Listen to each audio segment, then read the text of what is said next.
Hello everyone, a very good morning and welcome to Byju's Exam Prep. Welcome to the fourth class on internal security. I hope all of you remember what we had studied in the last week. We had three classes last week. We had covered left-wing extremism, that is Naxalism. Before that, we had understood the linkages between development and extremism as well. And then we had started with the next big chapter, which is on terrorism.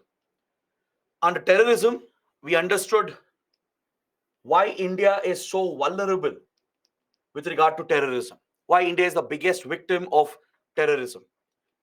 We had discussed the conflict map of India, and we even gave a historical perspective to this discussion by bringing in Kautilya's theory regarding various types of security threats.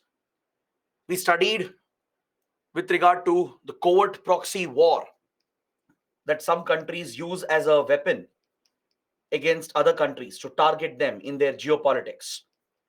We understood what is a covert proxy war. Why do certain countries use terrorism as a weapon to target other countries? What are the advantages of a covert proxy war? We studied the different ways in which terrorism can be used for geopolitics, purely for religious fundamentalism, or even as a warfare tactic. So, after covering all these important topics, we had started discussing the differences between terrorism, insurgency, and insurrection. We were discussing the different types of extremism. In the last class, we had covered the features of terrorism. How can we identify a terrorist group? What characteristics or what features define a terrorist organization and how they are different from insurgent groups? So let me just summarize this again for you, just to refresh your memory, and then we will continue the discussion from here. I had told you that terrorism does not attempt to directly challenge the government forces. Then a terror group commits brutal acts of violence, mindless acts of violence. Terrorists don't hesitate to even kill innocent civilians, even women and children. And they always try to target symbolic targets, high profile targets. They plan their attacks in a spectacular manner because they are seeking attention. They are seeking maximum publicity in order to highlight their political agenda. Every terror group has a political agenda behind it. So, by striking fear in the society, by striking fear in the minds of the public, they're trying to instigate a response from the media and from the government. They're trying to push the media and the government to overreact. They're trying to instill that sense of fear because terror is about fear. Terror essentially refers to fear. So, terror groups are trying to instill fear in the society, in the minds of the public, that a terror attack can happen anywhere at any point in time. So, this fear element, with the attention that they get, pushes the governments to overreact quite often. So, these are some common traits that we see amongst terrorist organizations. Also, a terror group usually does not attempt to control any territory because they don't have any intention to form the future government. They just want to highlight the agenda they are fighting for. They want to bring their agenda to the forefront to make it the point of discussion. So they don't seek territorial control usually. There are exceptions, of course, but they don't seek territorial control. That's why they don't challenge the government directly. They're not looking to replace the government in the future. So we discussed various examples of some major terror attacks that we have seen in India and around the world. And I also told you that terrorists don't have any constraints. They have no obligations.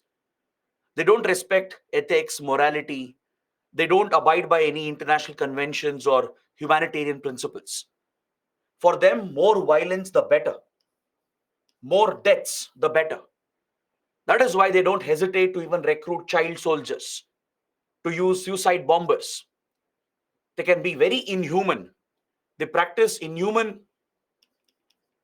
tactics such as beheading of their hostages, committing gross human right violations. So terrorism is the worst form of extremism. Amongst all types of extremism, terrorism is the worst form of extremism.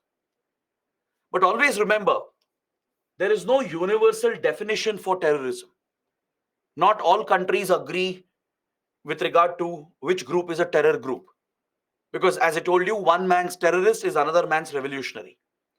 Several countries have this habit today of distinguishing between terrorist organizations. They look at some terrorists as good terrorists, those who are serving their agenda, their purpose, those who are enabling the geopolitical interests of a country.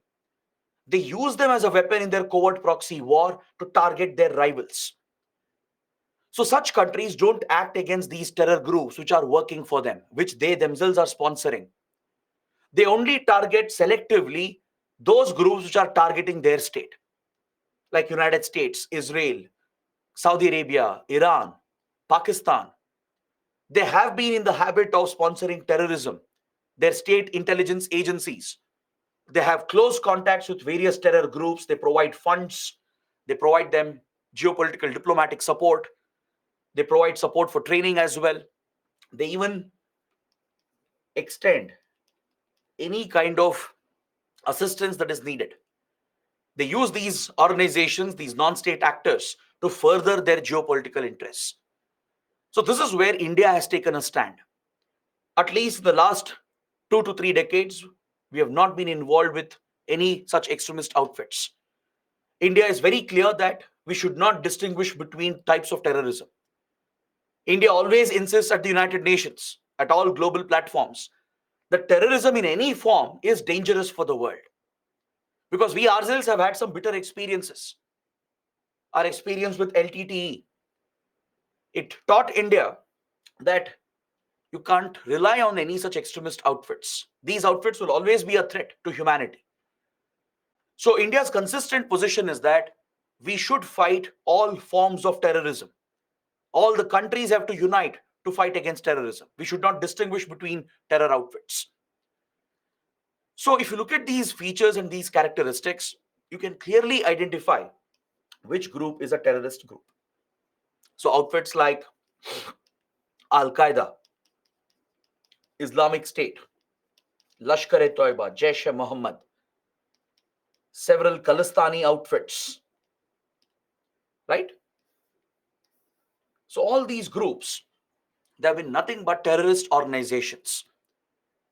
But the government of India reserves the right to label any extremist organization as a terrorist organization. Even if a group is actually an insurgent group, the government of India can label the group as a terrorist organization. This power exists under the Anti-Terror Law, the UAPA, the Unlawful Activities Prevention Act. The Home Ministry, which is responsible for internal security, can notify any extremist organization as a terrorist organization. Even individual terrorists can be designated under the UAPA. So India has listed several insurgent groups as well as terrorist organizations.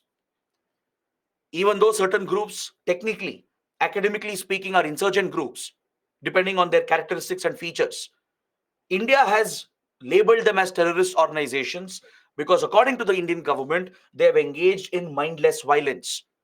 They have threatened the integrity, the sovereignty of the nation. They have killed innocent civilians. They have killed our security forces.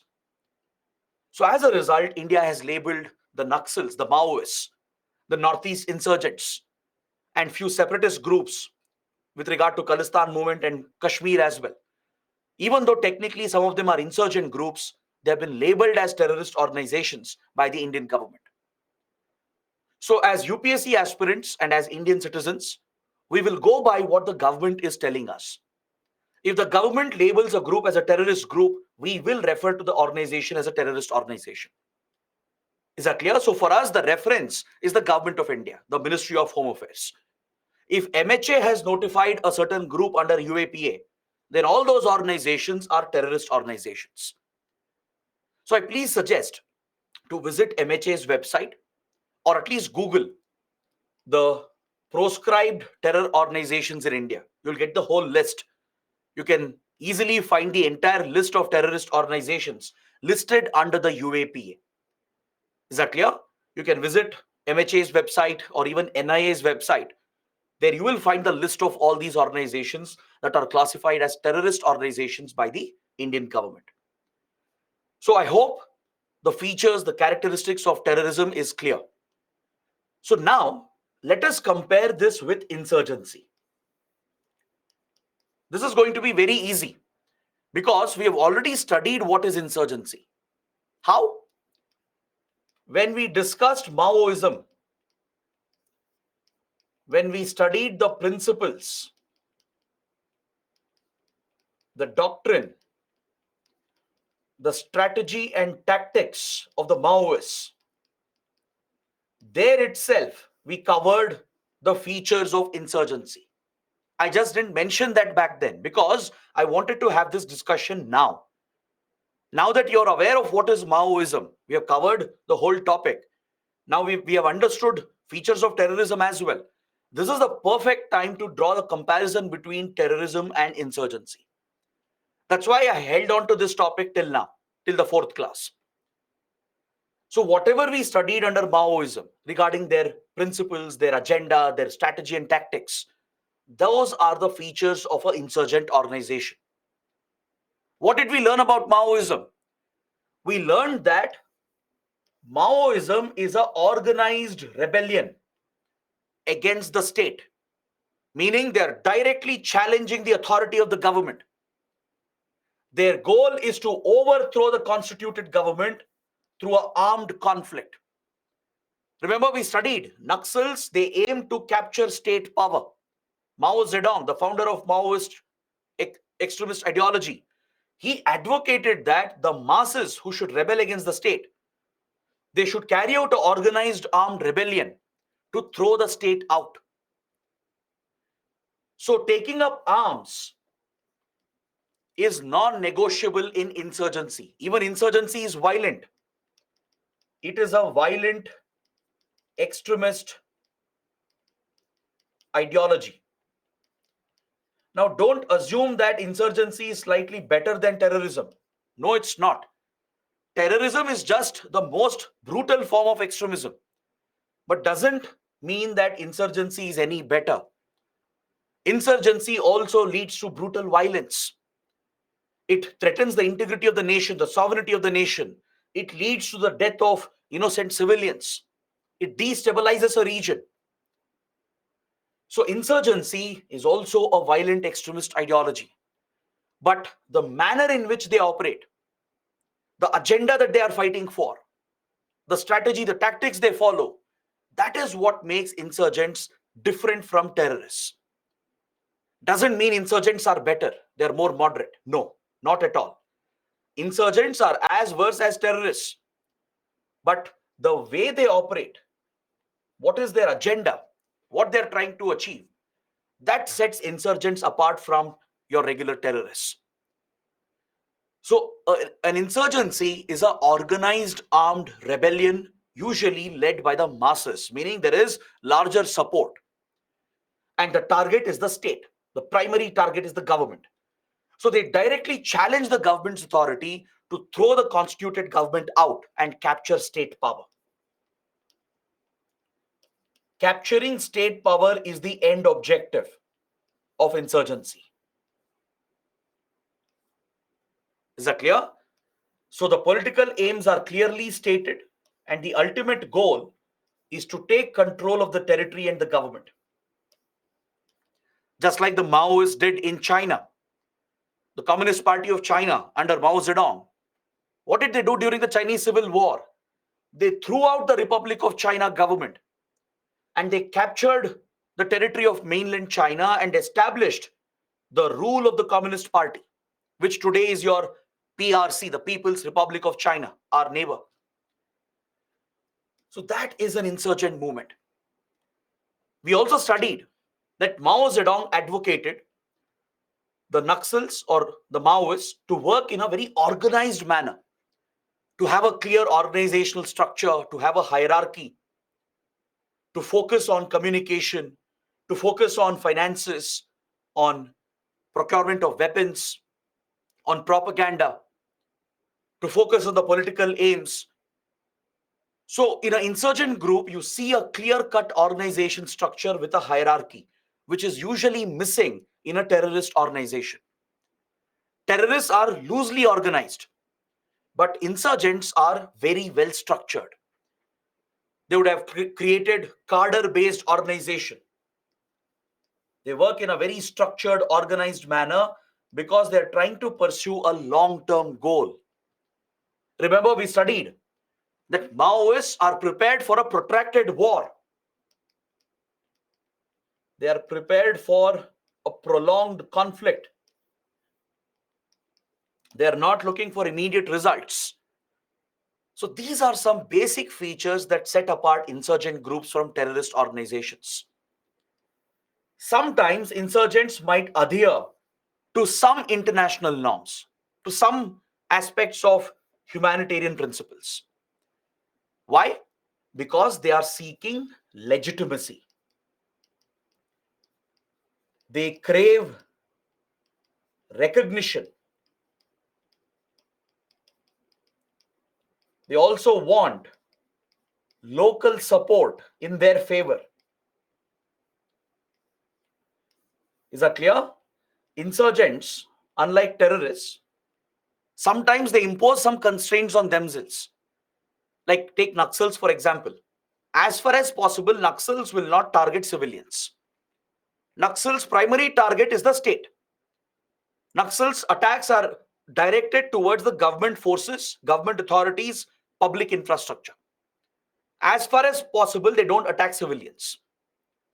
Why? Because if they start attacking civilians, killing civilians on a large scale, tomorrow nobody is going to recognize them or work with them, even if they capture state power. What's the point of finally capturing state power if no one recognizes you? What's the point of winning this conflict if you lose local support?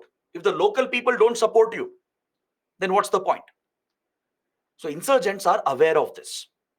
That's why I told you, don't assume that insurgents are better than terrorists. No, they're not. They're not abiding by certain constraints and obligations because they are better, they are good. No, it's because they are mindful of the future consequences. Like this time, the Taliban. I gave this example in the last class as well. The Taliban in Afghanistan is technically speaking a political radical insurgent outfit, not exactly a terrorist organization. But countries like India look at Taliban as a terrorist organization because they have engaged in such violent acts which has threatened Indian interests. As Taliban sheltered anti-India terror groups under Pakistan's influence, we looked at Taliban as a terrorist organization. But many countries, many experts, they categorize Taliban as a radical political extremist insurgent outfit.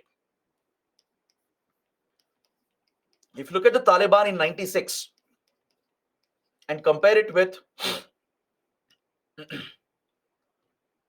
the Taliban in 2021, it is very different. When the Taliban captured power in 1996, it was extremely brutal. It targeted minorities openly. It threw out the minority communities, killed and oppressed the minority groups, from Christians to Sikhs, Buddhists, Hindus, and even Muslims. They were all openly targeted by the Taliban. The famous Bamiyan Buddha statues, which is a civilizational heritage of the region, was destroyed by the Taliban. They didn't allow women to work. They didn't allow women to step out of their houses. Right? They violated gender rights. They targeted women. So Taliban became notorious because of these practices. So nobody gave recognition to Taliban, except for few countries here and there. Nobody recognized the Taliban government, which was formed back in 1996. Now, what's the point of capturing authority? What's the point of forming a government if nobody gives you recognition, if nobody works with you? Several people of Afghanistan hated the Taliban. Even today, local Afghans, they hate the Taliban. So this time, when Taliban came back to power in 2021, it has tried to behave slightly differently. There is a slight difference you notice in the behavior of Taliban in the last couple of years. It doesn't mean Taliban has changed. It doesn't mean Taliban has become moderate or it has become more peaceful. No, it's not. They are still a radical outfit. They are still an extremist organization. They still target minorities. They still violate women rights, gender rights, and human rights. The difference is that how they commit those actions. Instead of committing brutal beheadings, they have detained their critics. Instead of targeting women more openly, they are doing it in a more subtle manner. The Sharia that they are imposing, the rigid interpretation of Sharia that they are imposing, is being also done in a very subtle manner. They're trying to build a global image for themselves. As I told you, when Russia-Ukraine war broke out, Taliban issued a message. The interim Taliban government gave a message to Russia and Ukraine urging for negotiations, urging for peace. Now look at the irony of this. Taliban is an organization which has committed brutal violence for decades, for almost 3 decades. Such a group is calling for peace and end of war between Russia and Ukraine. It doesn't mean that Taliban has become a peace-loving group. No, it's not. They are just trying to create that image. So they try to abide by certain constraints, certain obligations, certain international norms. They try to project that as if they care about human rights. They care about humanitarian principles. In reality, they don't, but they try to project that image. That is something you notice in insurgents. Because they want to retain local support, they also want to get recognition, legitimacy in the future from the global community. Because tomorrow, if they capture state power, nobody recognizes them. What's the whole point of it? Is that clear? This is very, very important. Whereas terrorists, they don't care about it. They don't care about any recognition, any legitimacy. They don't care about local support as well. Understood? That is a fundamental difference you find between terrorism and insurgency. Then, unlike terrorists, insurgents try to communicate with their larger social setting in order to justify their action. What do you mean by this? It means that the insurgents engage with local people. They engage with the media because they are trying to promote their ideology.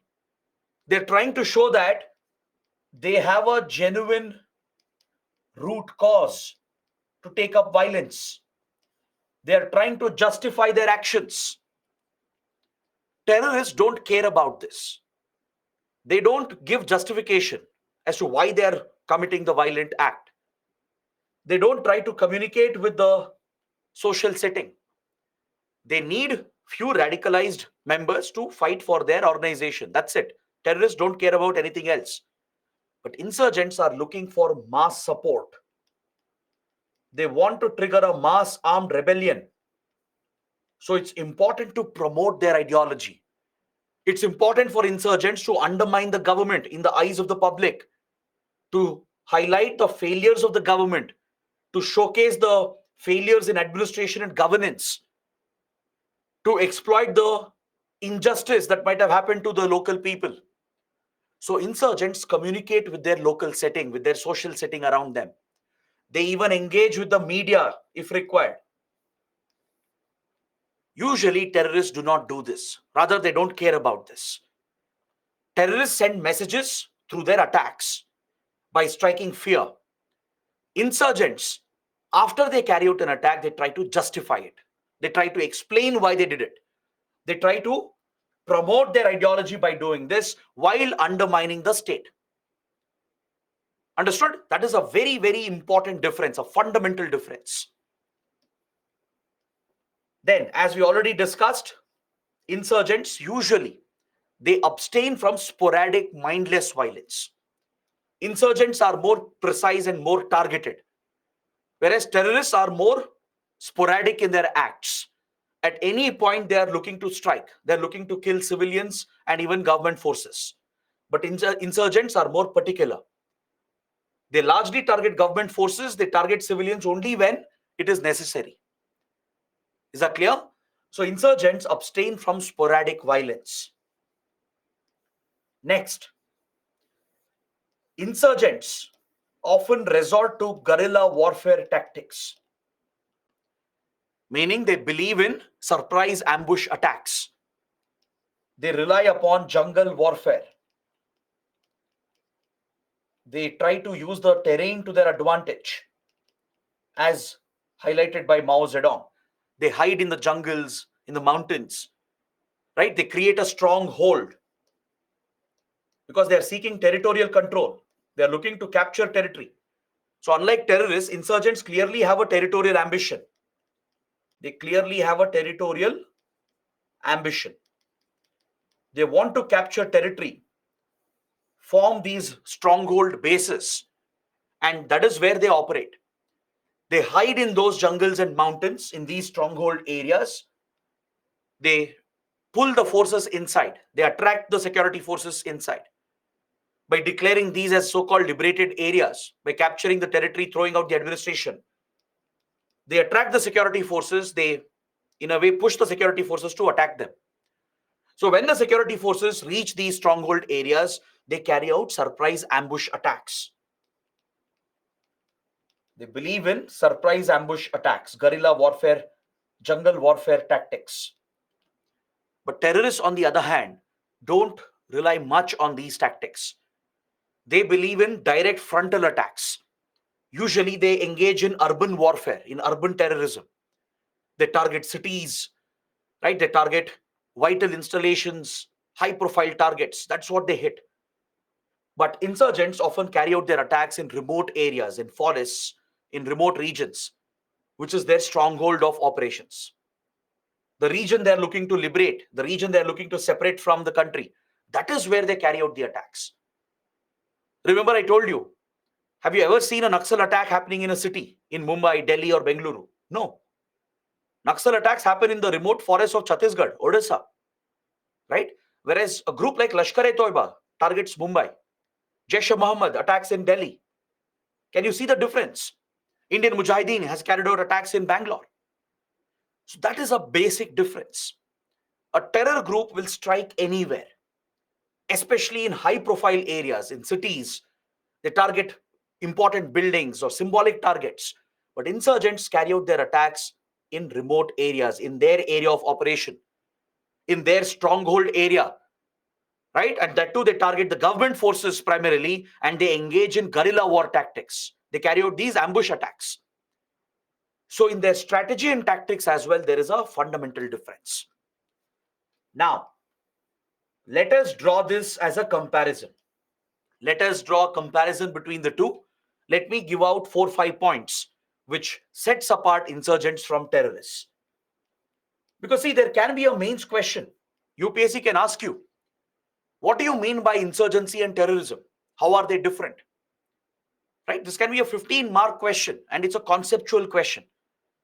You can't learn this from any basic book or just by reading newspapers.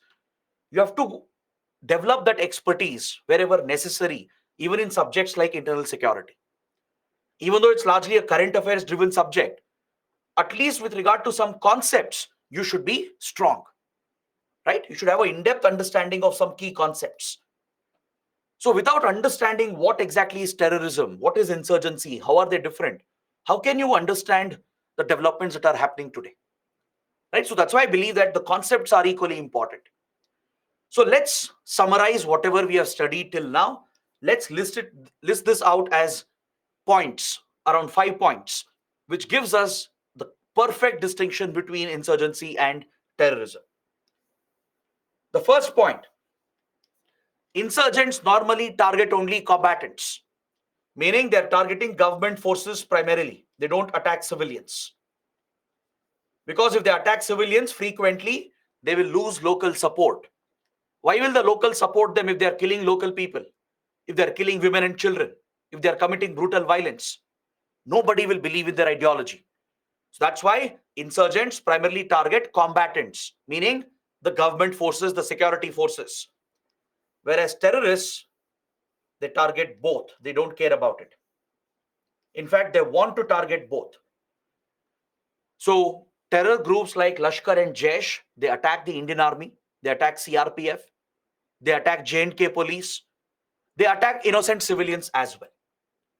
right? Whereas Naxals, Northeast insurgents, or an organization which is purely a separatist insurgent organization, they usually try to target government forces. Civilians, they, as far as possible, they try to avoid. So that is one core difference. Insurgents are seeking territorial control. They want to form these liberated areas, these stronghold areas. Terrorists do not seek territorial control, usually. With exceptions like ISIS, ISIS has sought territorial control. But that is an exception because ISIS is purely motivated by its religious fundamentalist ideology. Islamic State is obsessed about forming the so-called Islamic Caliphate. So ISIS is one organization which has sought territorial control, right? Otherwise, terrorists usually don't seek territorial control. Now let's say Lashkar-e-Toiba. Lashkar-e-Toiba has never said it wants to capture India. It has never said we'll form the Indian government.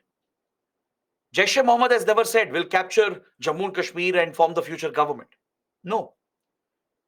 They're only targeting India, carrying out attacks against India to bring up the Kashmir issue.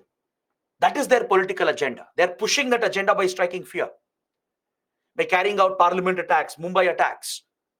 They're trying to instill that fear and constantly highlight the Kashmir issue, which they are seeking to liberate. That is their goal. They're not seeking to capture Kashmir or India for themselves. They're not seeking to form the future state. So usually terrorists do not seek territorial control, except for groups like Islamic State. But insurgents always seek territorial control. For example, take the Kashmiri separatist groups, the local Kashmiri separatist outfits. They want to liberate Kashmir from India and form the future state. Look at some Khalistani separatist organizations. They want to liberate Punjab and form the future state. The Northeast separatist organizations, be it ULFA, NSCN, NDFB, they all want to break away those areas from India and form the future state. Naxals, they want to capture state power, throw the government out. So all these organizations that seek territorial control, that seek to form the future state, they're usually insurgent organizations. That includes your separatist organizations. Separatist organization is basically an extremist outfit seeking to separate a territory, separate an area from the country. Right? Like NSCN, it wants to break Naga areas away from India to form Greater Nagaland. ULFA wants to break Assam away from India. There have been several other groups that want to break away Bodo areas, Manipur, Mizoram from India to form separate countries. There have been local Kashmiri separatist groups which wanted to liberate J&K from India and form the future state.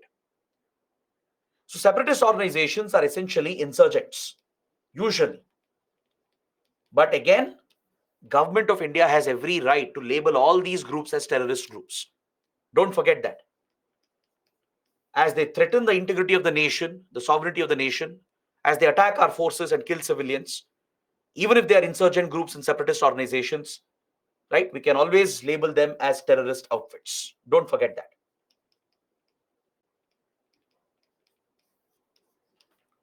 Is that clear? Next, insurgents, they always try to replicate the government machinery. Right? We discussed this point. They're trying to emulate the hierarchical organizational structure seen in the government. Just like government has different ministries, separate armed forces, separate communication strategy, a finance ministry, and important ministers. Similarly, insurgents try to have such positions and such institutions. Like Naxals have a propaganda wing, a separate cabinet-like organization, the Standing Committee of the Communist Party, which makes all the big decisions. A separate cadre to handle the finances, to raise funds, to manage the budget. Then they'll have a separate armed force to fight their insurgent war. You look at Northeast insurgents. They even have given designations to themselves. These insurgent groups in Northeast India, they have a so-called prime minister, so-called defense minister, so-called foreign minister, so-called army chief. They give themselves these ranks, these designations. They create these hierarchies and organizational structure to mimic the government structure, to replicate the government machinery. Why? Because they want to prove to the masses that they have the ability to govern. Since they are looking to form the future state, since they are looking to capture territorial control, they want to convince the local people who are supporting them that they have the ability to govern, to take care of them, to form the future government. So that is why insurgents are more organized. They replicate the state machinery, they have a hierarchical organizational structure. You don't find this usually in terrorist organizations. Terror groups are loosely organized. There might be a senior commander, a chief, but it's a loosely built organization. Groups like Al Qaeda, Lashkar-e-Toiba, Jaish-e-Mohammed, Hizbul Mujahideen, Indian Mujahideen, all these terrorist organizations, they are loosely organized. Of course, there will be a leader, there will be few commanders, etc. But they are loosely built organizations with a few members. Insurgent movements are much larger in numbers, meaning they'll have thousands of them, maybe even lakhs of them who are supporting an insurgent movement.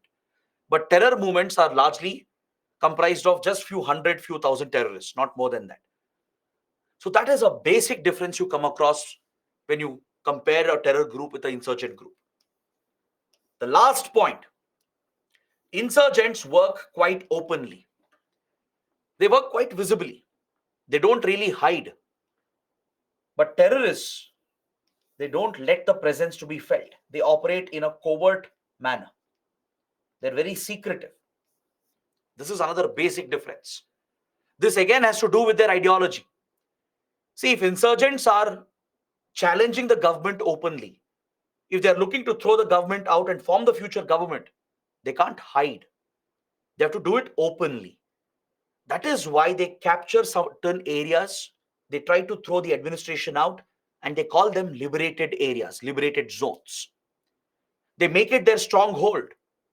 Now, all of you know that Naxals are cornered. They're operating in these parts of India, in Chhattisgarh, in Odisha. You even know the districts where they can be found. You can't say the same about Lashkar-e-Toiba, about Al Qaeda, about Islamic State. The terrorists belonging to these organizations can be found anywhere in the country, in any nook and corner, because they are operating secretly. They hide. They operate in a covert manner. Whereas insurgents work visibly, they work openly. That is when they can lead their movement. That is when they can get mass support. That is when they can lead their ideological movement to throw the state, to challenge the state openly. Right? So because of their ideology, insurgents work more visibly.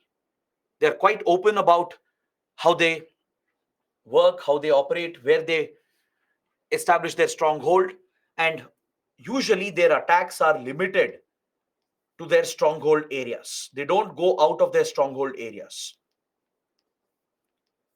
The attacks they carry out is largely limited to their stronghold areas. That's why Naxal attacks are limited to the forests of India, the central and eastern parts of India. They don't target cities, they don't venture out, or they don't try to carry out attacks in some other country. They don't do that. They don't have a need to do that. Is that clear?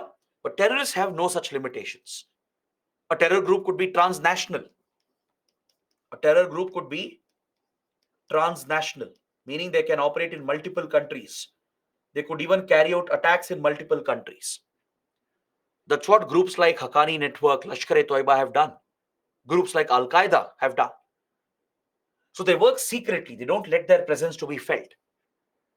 You all know that they have safe havens in Pakistan, but you can't pinpoint exactly where the terrorists are hiding, when the next attack will happen, where it will happen. With regard to Naxals, we can say with certain clarity, certain surety that a Naxal attack will happen in Chhattisgarh. A Naxal attack might happen in Odisha. A Naxal attack will never happen in Delhi. We can say that with surety, but you can never say that with regard to terrorism. All right, so that is a basic difference.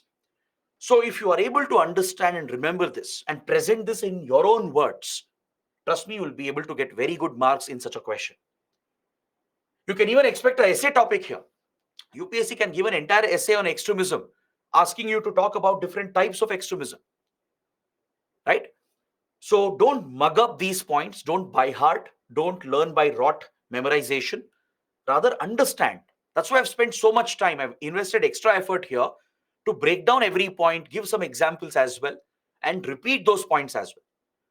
So if you can present this in your own words, then that would be the best answer you can write. So don't just memorize whatever is given here. Use this to learn. Use these points to learn, understand, and present this in your own words. Got it? So this completes my discussion on the differences between terrorism and insurgency. Now let's move on to the next topic. Let's look at another type of extremism. There's another type of extremism which has made news recently. It's called insurrection. I'm discussing this because in the last 3-4 years, the term insurrection has been quite frequently used by the media in India and around the world. So what exactly is an insurrection? How is it different from terrorism and insurgency? That is something we should understand. Even if this doesn't come as a question in your prelims or mains, this could be asked in the interview. Have you heard about insurrection? What do you mean by insurrection? Is it the same as terrorism? Is it the same as insurgency, or is it different? Such basic questions can be thrown at you. The term insurrection, which is a type of extremism, it refers to any act of disobedience. It is a refusal to follow the orders issued by an authority. Let's say the government has issued certain orders and you deliberately break those orders, meaning you're breaking the law. You're refusing to obey the orders, obey the authority, and in a way you're challenging the authority. So that act of defiance, that act of refusal to follow the orders of the authority is insurrection. So insurrection can be of two types. An insurrection can be violent. There can be violence involved in it. It could also be non-violent. Is that clear? Insurrection can be non-violent as well. The best example for a non-violent insurrection lies in our freedom struggle itself. In India's freedom struggle, I'm sure all of you would have read about the non-cooperation movement, civil disobedience movement, Quit India movement, the Swadeshi boycott movement, Gandhiji's Satyagraha, then Gandhi's Dandi March. These were all examples for a non-violent insurrection. Why? Because our freedom fighters refused to follow the orders of the British. They had placed prohibitory orders in place to prevent any protests, to prevent any rallies. But our freedom fighters broke those orders. They went out openly. They boycotted foreign products. They boycotted colleges, courts. They abandoned their work. They broke the tax laws. All these are acts of insurrection. Any act of refusal to obey the orders of an authority and challenge the authority openly is an act of insurrection. If it is done peacefully as a protest, it's a non-violent insurrection. But there could be an insurrection with violence as well. For example, the Iranian Revolution of 1979, the Arab Spring movement seen across North Africa and Middle East between 2010 and 2011. All these are violent insurrections which turned violent. In 1979, the Shah of Iran was challenged by the people. Eventually, the Shah of Iran was thrown out. He was criticized for being a puppet of the US. Believe it or not, before 1979, Iran was an ally of the US, a close friend of the US.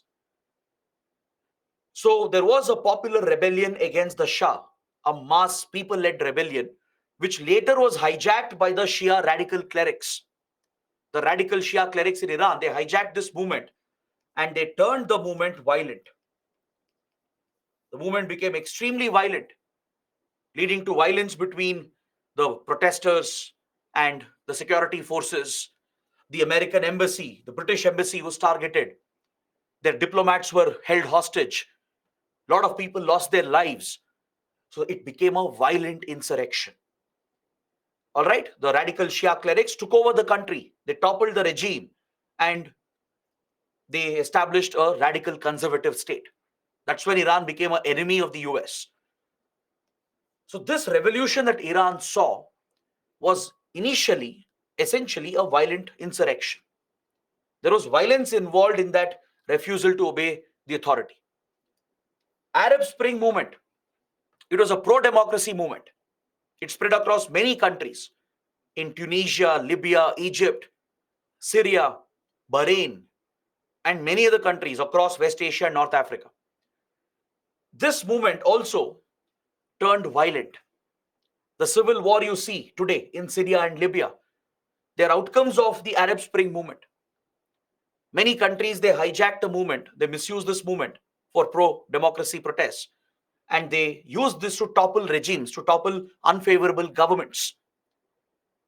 US, Qatar, Saudi Arabia, Iran, they all got involved in this proxy war where they would support both the sides, the government and the rebels, thus instigating civil war in these countries. So these popular resistance movements that broke out, they were also acts of insurrection, right? It led to large-scale violence, which essentially became a violent insurrection. Understood? So this is how you can distinguish between violent and non-violent insurrection. Now let me tell you something else. Why is this term in news? I'm giving all old examples. Freedom struggle, Iranian revolution, Arab Spring movement, right? Then how come the word is in news if it's in current affairs? What's the reason behind it? Recently, in the United States and in Brazil, there were two very, very disturbing developments. Both are democracies, as you know. US is the one of the world's oldest and most stable democracies. Brazil is also one of the world's major democracies. In these democratic states, there was a serious challenge that came up to democracy. I'm sure all of you would have heard about Mr. Donald Trump, the former president. You would have heard about former Brazilian president, Jair Bolsonaro.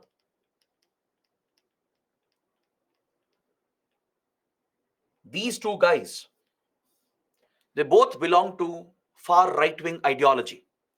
Donald Trump, who is from the Republican Party, which is a right-wing party, right? And Trump is even more extreme than other Republicans. He comes from a very extreme right-wing ideology, very conservative ideology. Jair Bolsonaro in Brazil also comes from the far right-wing, meaning they are largely inspired by religious fundamentalism. They divide people on the lines of ethnicity, race, religion, etc. That is their politics, essentially.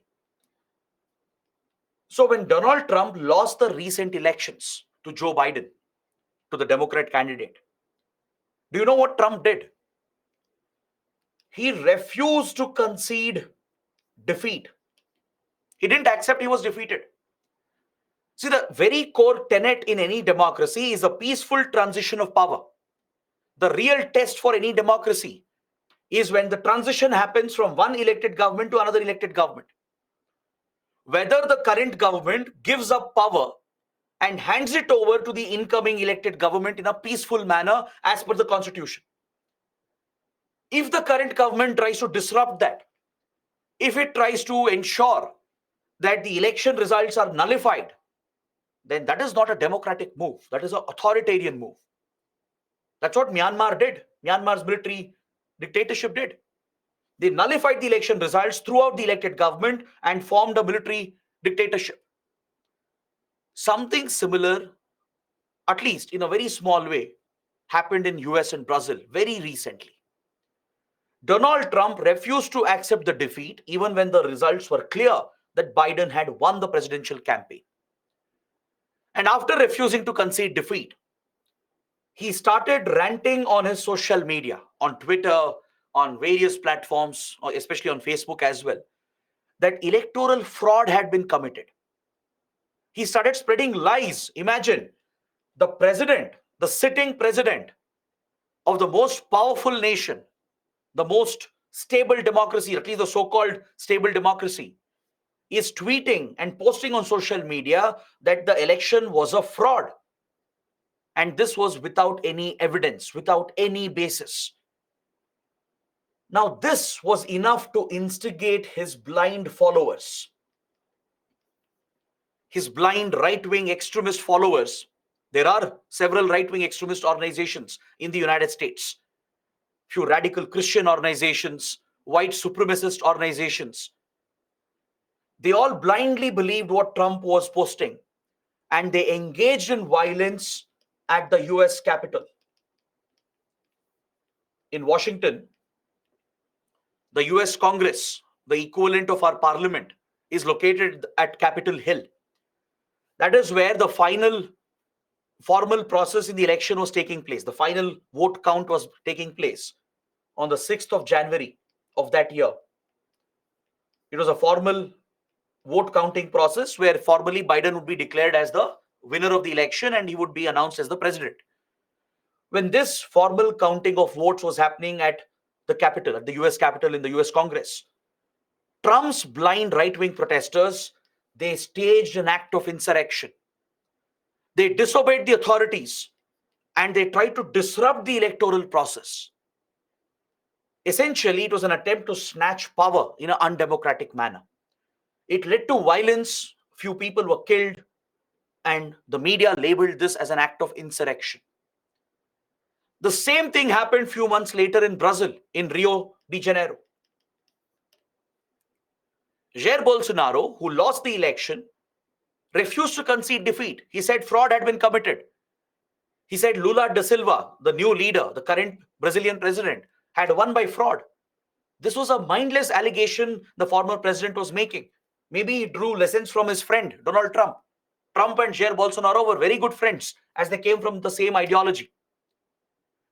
So when Bolsonaro refused to concede defeat and when he started spreading lies that the election had been rigged, his blind extremist followers engaged in violence, threatening to disrupt the electoral process. They disrupted the peaceful transition of power, which is the core principle in any democracy. So the media around the world labeled these acts as acts of insurrection. That's why the term was frequently in news. It's different from insurgency. It's different from terrorism. You can't even compare them with it. This is usually a mass rebellion where they are disobeying the orders, refusing to obey the authority. That is an act of insurrection. Now, let's say there is section 144 in place. Police are anticipating some trouble. So police have imposed section 144 under the IPC, the Indian Penal Code. What is section 144? It's a prohibitory order. It restricts the assembly of people. If 4 people or more are assembled, then they could be detained by the police. It basically prevents the assembly of people. It's a colonial era prohibitory order that exists. So in India, let's say state police have imposed section 144 and still a group assembles. They break section 144, a group will still assemble because they're trying to raise their voice. They're trying to protest on a certain issue. So you can call that technically as an act of insurrection. Police will, of course, detain them. So whether it's violent or non-violent, it can be seen as an act of insurrection. Understood? So any refusal to obey authority and deliberate breaking of the orders challenges the authority of the state. So that becomes an act of insurrection. It could either be violent or completely peaceful. So I hope this is clear. So these are the different types of extremism that we can see. All right. So non-violent insurrection is not bad. Non-violent insurrection can actually lead to the establishment of people's rights, democratic rights. Violent insurrection is a concern. Understood? So that's why in any democracy, the right to peaceful protest is a guaranteed right. But if there are orders in place, prohibitory orders, and if you still break that, even in a peaceful manner, you could still get arrested. Understood the concept? As I told you, section 144 is in place. Let's say 100 people assemble. They just want to be peaceful. They are not getting violent. They have no intention to engage in violence. They just want to assemble to raise their voice, to protest against some government policy or to demand for certain rights. But since they are breaking the prohibitory order, that is a refusal to obey the authority. That's a challenge to the authority. So government looks at that as an extremist act. So that is why those who break prohibitory orders are arrested. Clear? That is an act of non-violent insurrection. So this completes all the basic concepts that I wanted to discuss. Now, if you have any questions, any doubts, please let me know. After that, I'll be taking a very, very important topic, the Khalistan movement. We will be studying the Khalistan movement in complete detail today. So any questions, please let me know. I'll take up all of them. Smita is asking, please explain one man's terrorism is another man's revolution. See, first of all, get the statement right. I never said one man's terrorism is another man's revolution. The statement is one man's terrorist is another man's revolutionary. This is a very popular phrase. It basically highlights how the definition of terrorism is subjective. It depends on your perspective. Now take the example of Bhagat Singh.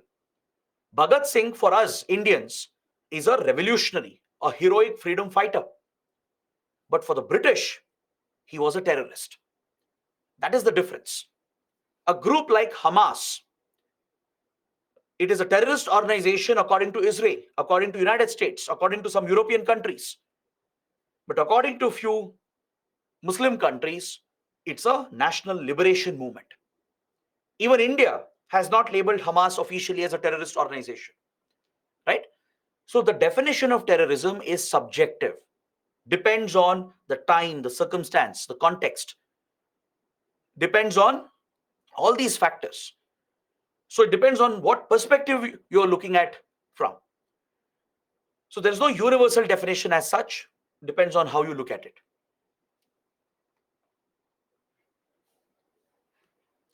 Abhijit is asking, sir, many newspapers are calling the parliamentary security breach as mastermind and charged under UAPA. Is this correct?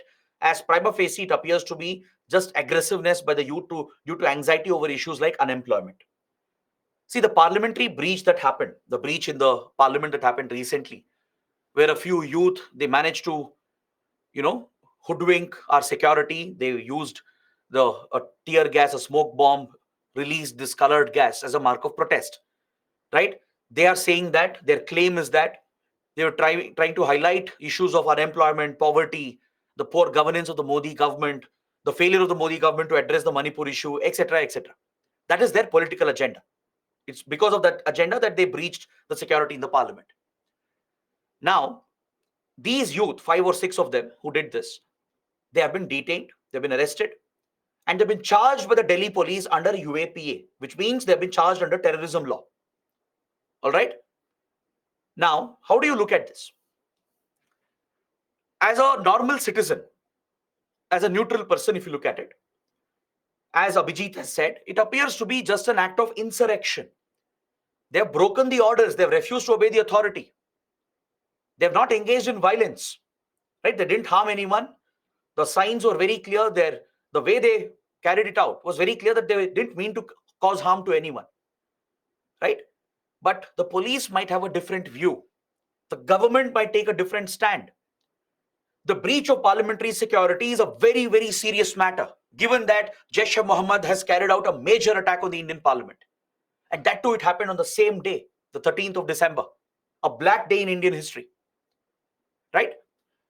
And also, don't forget, just 1 week before the security breach, Khalistani terrorist Gurpatwant Singh Pannu, the chief of Sikhs for Justice who sits in the United States, he had issued a warning for the Indian parliament saying that on 13th December there will be an attack. Whether it is linked or not, we don't know. On the very same day, the security breach happened. So police would like to investigate. Intelligence agencies would like to get into it to see whether the youth had any other motive, any other agenda. If it is just a mark of protest, the court will not hold these charges under UAPA. Of course, they will receive some punishment because they did breach parliament security, they disrupted the Indian parliament, which is a violation of the law. So they will be punished. But the question is, should they be punished under anti terrorism laws? Was it an act of terrorism or was it an act of insurrection? The courts will determine this. But the police and the government right now believe that they should be charged under UAPA, under anti terrorism laws. Understood? So that's about the issue. Next, Anjali is asking how insurgency is different from violent insurrection. There is a big difference. In a violent insurrection, it's largely spontaneous, it's largely unplanned, and usually weapons are not used. There's no organized armed movement. Whereas insurgency is an armed movement, organized armed rebellion. Insurrection is when a group of people assemble and that leads to the breakout of violence. A group of protesters who are protesting peacefully, they might turn violent. That becomes a violent insurrection. They might pelt stones or some kind of rudimentary weapons they might use to commit violence. But insurgency is very well organized. They use proper sophisticated weaponry to lead a armed rebellion against the state. So insurgency, insurrection are very, very different from each other.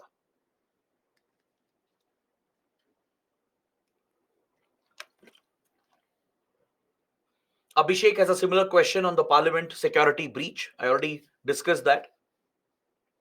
Shreyesh is asking, what are the benefits of labeling insurgent group as terrorist groups by Government of India? If an insurgent group that is posing a threat to our integrity and sovereignty, if there is an insurgent group posing a major security threat to our country, and if the government labels that as a terrorist organization, it will give more authority, more powers to our security forces, our law enforcement agencies to target those groups. Because anti-terror laws are very strict, they are very stringent.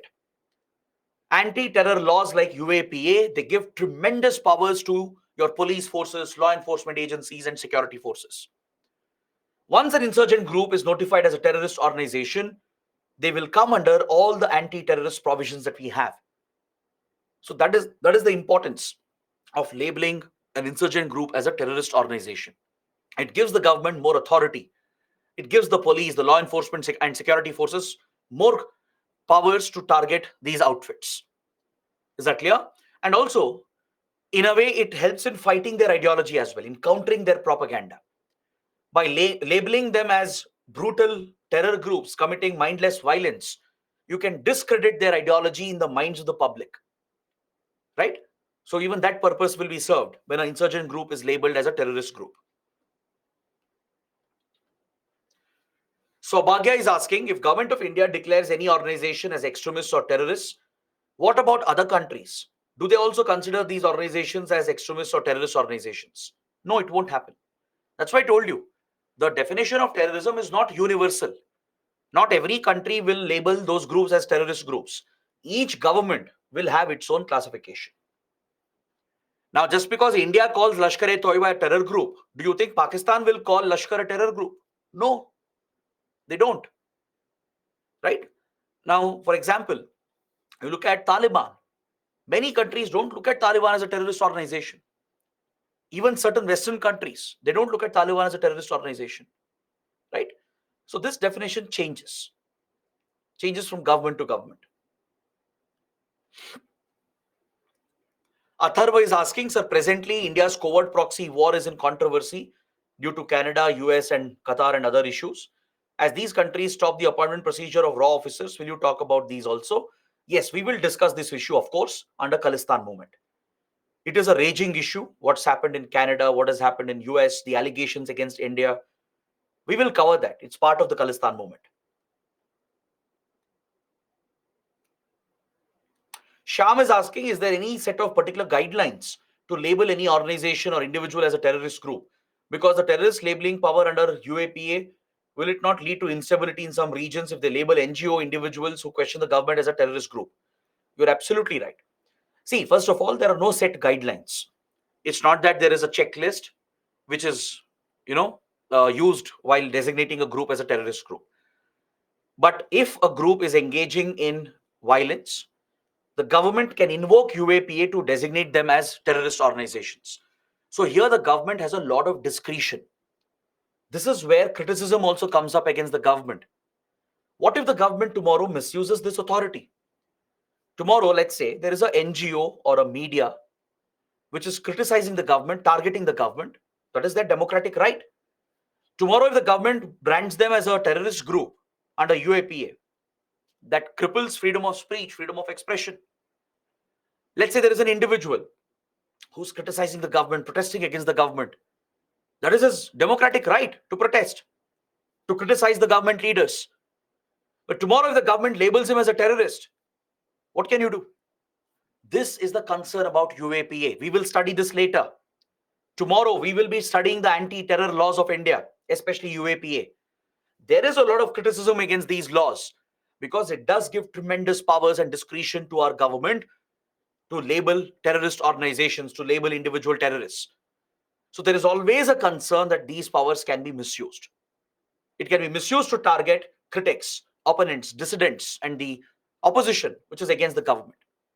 Right? So we will discuss more about this. Don't worry. We'll do it in the next class.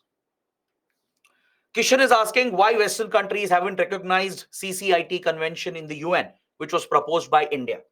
Don't worry, I'll cover this as well at the end of the chapter. Please wait. We will discuss India's global efforts to counter terrorism at the end of the chapter. So I'll come to that point. Okay, so guys, these were the questions. Now let's come back to our discussion. Now we'll be starting with the Khalistan movement. We'll spend some time on this topic. It's a major topic. We are seeing a revival, an attempt to revive this dormant movement in the last 13 years. So as a result, the attempted revival of Khalistan movement poses a big threat to India. Not just within the country, but outside of the country as well. So we should understand what is this Khalistan movement? What is the ideology? Where did it start? What is its origin? What is the background? What threat did it pose to India back in 1970s, 1980s? Because many of you would have heard that Khalistan movement was at its peak in 1980s. At one point in 1980s, Khalistan movement was our biggest security threat. The threat was so serious that there was a point where Punjab might very well have broken away from India. The movement was raging against India in the 1980s. So the question is, how did we manage to bring down such a strong terror movement? How did we manage to wipe it out almost by 1990s? By 1995, Khalistan movement almost did not exist. It had become a dead, dormant movement. So obviously, India must have done something remarkable to wipe out the movement back then. But again, now, in the last 13 years, especially after 2010, after 2010, we are seeing planned attempts to revive the dormant Khalistan movement. There are many incidents that have happened in India and abroad that clearly point towards an organized, planned attempt to revive the Khalistan movement to destabilize India. So what's the story behind this? That is something we should study under this important topic.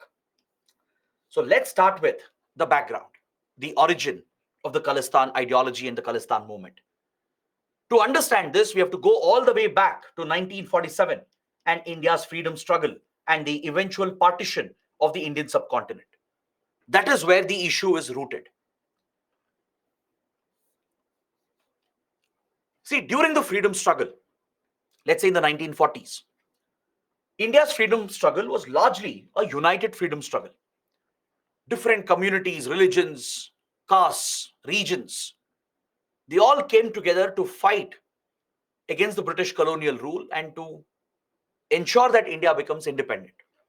Right? There was a lot of secular traditions that you could find in our freedom struggle.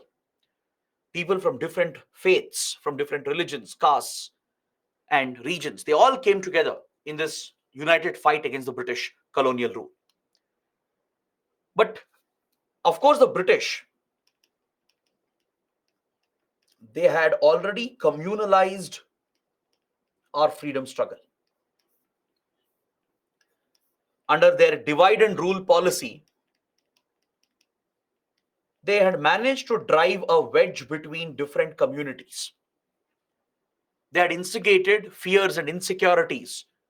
They were encouraging extremist, violent, radical tendencies and ideologies between different sections of the Indian society. This was a classic British strategy of divide and rule. They exploited the communal divide in India by propping radical Hindus versus radical Muslims. This is a harsh reality of our freedom struggle. The British would encourage radical sections amongst Muslims. The Islamists, organizations like Muslim League, led by Muhammad Ali Jinnah, the founder of Pakistan, right? Such elements would be deliberately encouraged by the British. Radical Islamists were propped up. Similarly, radical Hindutva elements, Hindutva organizations were propped by the British. The Hindu Mahasabha and various Hindutva elements were directly backed and encouraged by the British to drive a wedge in our freedom struggle, to introduce that communal angle, to pit Hindus against Muslims, to trigger communal violence in the country. This indeed became the biggest struggle for India. From early 1900s till 1947, those 40 odd years, it saw extensive communalization of the Indian subcontinent. This was a British policy. It was a part of their divide and rule policy. The radical extremists on both the sides, the radical Hindutva elements, the radical Islamists, they drove a wedge between the communities, led to large-scale communal riots in the country.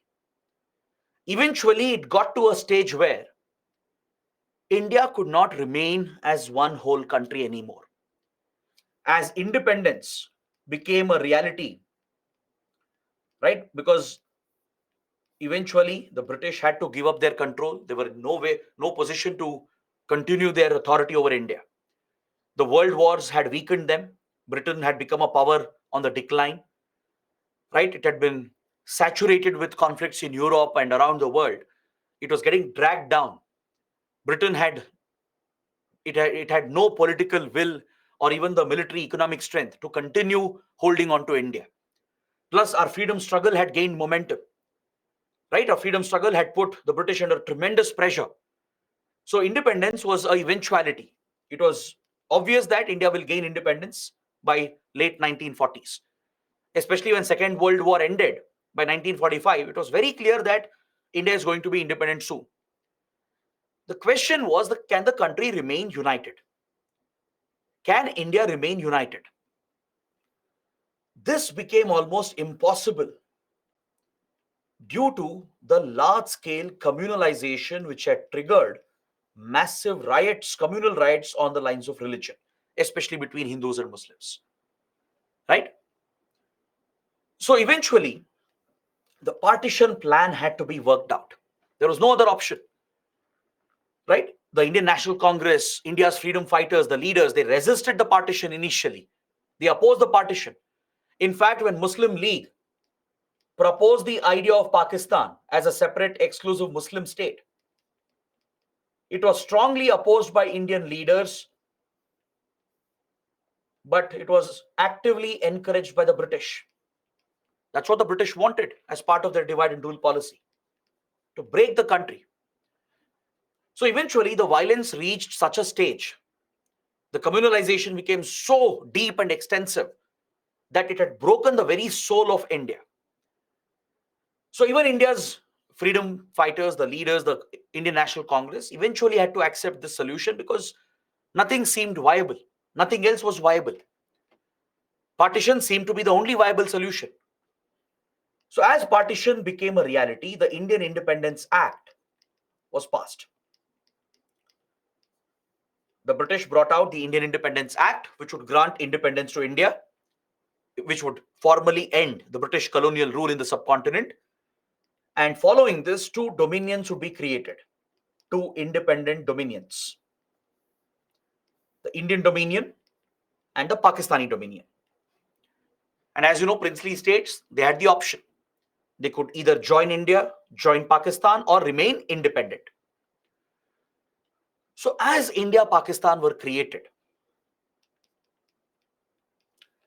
now can you tell me, as India, Pakistan were created, what was the demographic profile of these countries?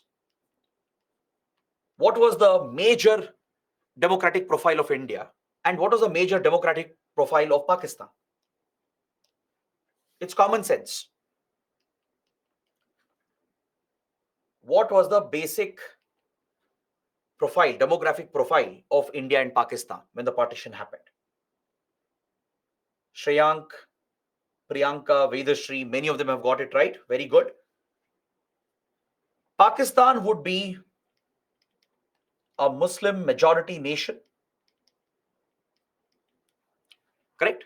And not just a Muslim majority nation. Pakistan became a theological state, meaning Pakistani leaders like Jinnah and a Muslim League who founded the country, they adopted a state religion. They made Islam the official religion of the Pakistani state. That too, a very rigid version of Islam.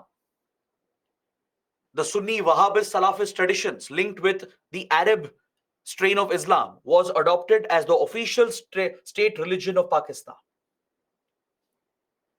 And immediately, Pakistan began the persecution of religious minorities, meaning it began targeting, oppressing religious minorities. Hindus, Sikhs, Buddhists, Christians, and Muslims as well, who wouldn't abide by the rigid version that Pakistan was adopting. They would all be targeted by the radical extremist elements right from the beginning.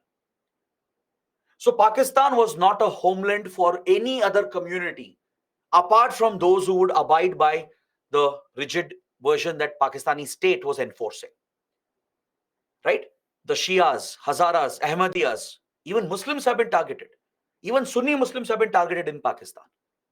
Right? If they don't follow the rigid versions, they will be persecuted. On the other hand, what did India become?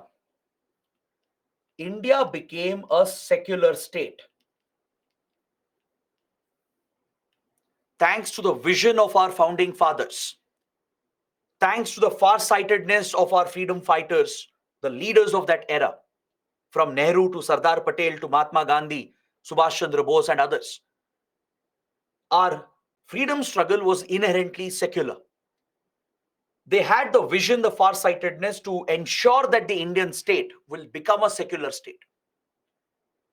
If not for this, India probably would have met the same fate as that of Pakistan or even worse. So as a state, India became secular, even though the word secular was not used in the constitution eventually.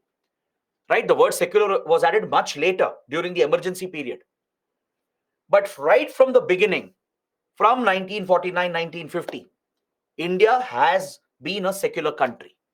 The Indian civilization since millenniums has been a secular civilization. It is this feature of the Indian subcontinent that has held the country together even today, despite all the diversity, all the differences that we have. But even after being a secular nation, the reality is that India will always be a Hindu majority nation.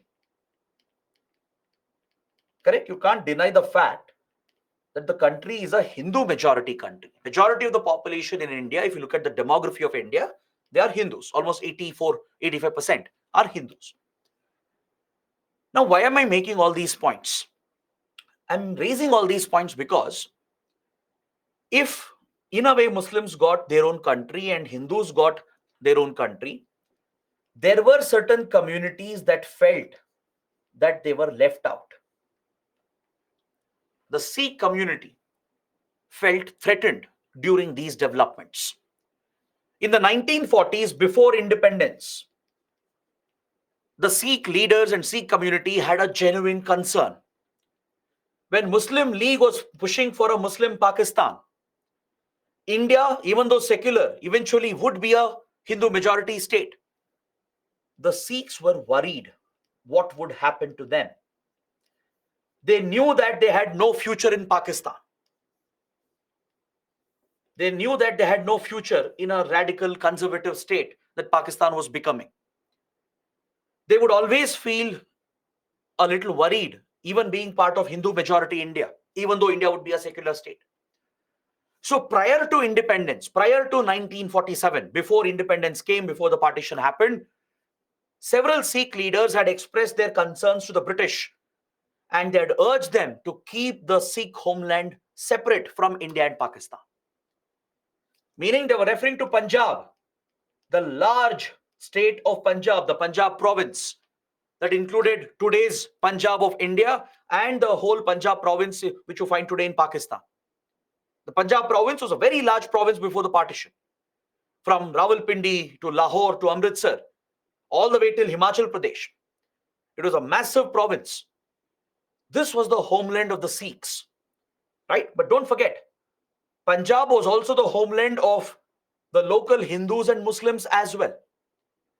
The Punjabi identity has always been much bigger than the religious identity. This is more of a linguistic, cultural, regional identity, like Bengali identity, for example. When I say Bengali identity, it's not just referring to Bengali Hindus. There are Bengali Muslims as well, right? The Bengali identity is a much larger identity, much above religion. It's more of a linguistic, regional identity. From West Bengal to Odisha to Assam to Bangladesh, you find the Bengali identity to be very strong. Similarly, the Punjabi identity was much bigger than these narrow religious identities. So the Punjab province that existed was, of course, the homeland of the Sikhs.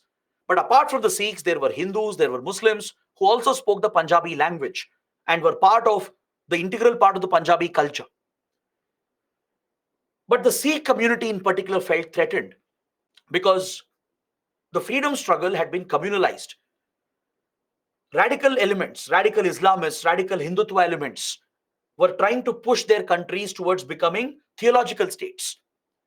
In fact, the British were encouraging radical Hindutva elements to turn India into a Hindu state. That's why I told you, lucky for us, fortunately, our freedom fighters, our forefathers, they had the vision, the farsightedness to ensure that doesn't happen, to ensure we become a secular, open nation and not a closed, conservative, majoritarian nation like Pakistan.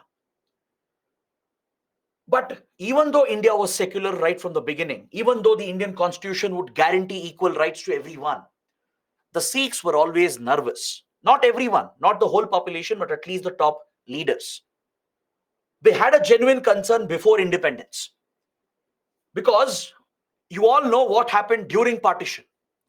In 1947, during partition, from August all the way till December 1947, these were horrific months for India and Pakistan.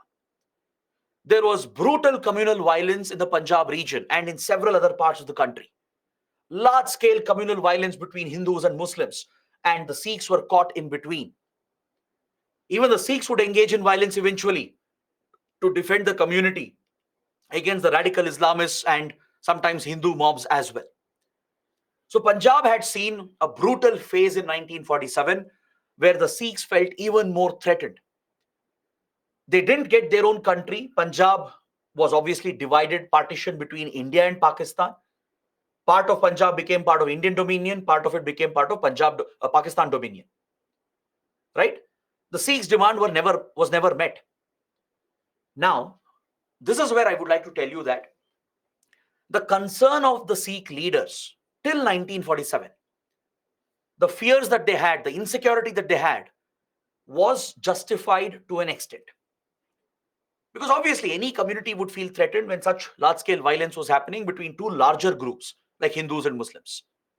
Sikhs were driven out from Pakistan. They knew that they had no future there. Many of them migrated back to India, sought refuge in India.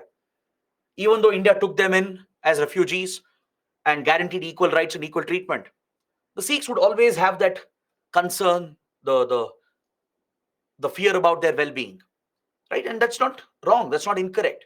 Given the difficult circumstances, any community, any person would feel that.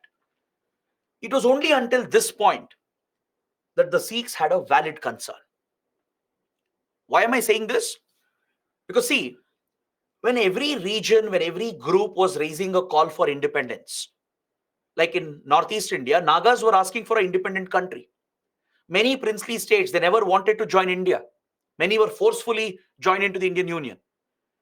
So at that point, obviously for Sikh community to raise their own demand for a separate country was not wrong at all at that point. But post independence, post 1947, after the Sikhs largely moved to India following religious persecution in Pakistan, and after India accommodated the community, integrated the community, guaranteed equal rights to everyone, then the demand of the movement would not be justified. This is something you need to understand. See, we are not blaming the whole community. We would never do that. Majority of the Sikhs are peaceful even today. It's a beautiful religion. Look at the way the Sikh NGOs work, the Sikh langars work during disasters, how they help out people. It's a beautiful faith. Majority of the Sikhs are peaceful in the 80s and even today. They don't back the Khalistan movement. But there are few miscreants, there are few elements who are misusing their faith, misusing their religion, linking the Khalistan ideology with the communal tendencies and leading this war against India. Their attempt is to turn the community against India, to drive a religious wedge between the Sikhs and Hindus again. Right? So blame doesn't lie with any community. Just like the whole Muslim community cannot be blamed for Islamic terrorism, just like the whole Hindu community cannot be blamed for radical Hindutva extremists. Similarly, whole Sikh community cannot be blamed for the Khalistan movement. Majority of the Sikhs are pro-India. They are in favor of India. They are peaceful. They are peace-loving people. The faith itself, or rather any religion, is a beautiful religion. But in every religion, as I told you, there exists these political elements, these radical extremists who twist their religion, who use religion for their political agenda and drive wedge between communities. So now we are going to study what happened after 1947. So basically, to summarize, before independence, when the independence of India was about to come, and when finally it came and partition happened, the Sikhs felt insecure. They felt threatened because of the heavy communalization. They felt threatened by the fact that Pakistan became a Muslim majority theological country. The Sikhs were driven out from their own homeland, right? And even after being settled in India, they never felt safe and secure initially because India eventually would be a Hindu majority state despite being a secular country. So it was natural for a small minority group like the Sikhs to feel a little insecure, to have concerns. They had raised this with the British as well before independence. They had asked for a separate country. They wanted to keep the Punjab province united to form a country called Khalistan, which is referred to even in Sikh religious texts. If you look at the Guru Granth Sahib, the sacred text of Sikhism and other sacred books of Sikhism, there is a mention of Khalistan. Just like there is Islamic Caliphate, the Ram Rajya, right? This is a reference you find in every religious book, even in the Bible, in the Torah. In every religious book, there is a reference to this sacred land, right? So just like that, the Sikhs who believe in Khalistan as part of their faith, it's nothing but a land of the Sikhs, a homeland of the Sikhs. Khalistan is reference, it's a religious reference to the homeland of the Sikhs. Based on that, they asked the British, they demanded the British to give them a separate country. Some of the Sikh leaders back then had raised the call for Khalistan, saying they wanted to be independent of India and Pakistan. So their argument at that point, before 1947, was understandable.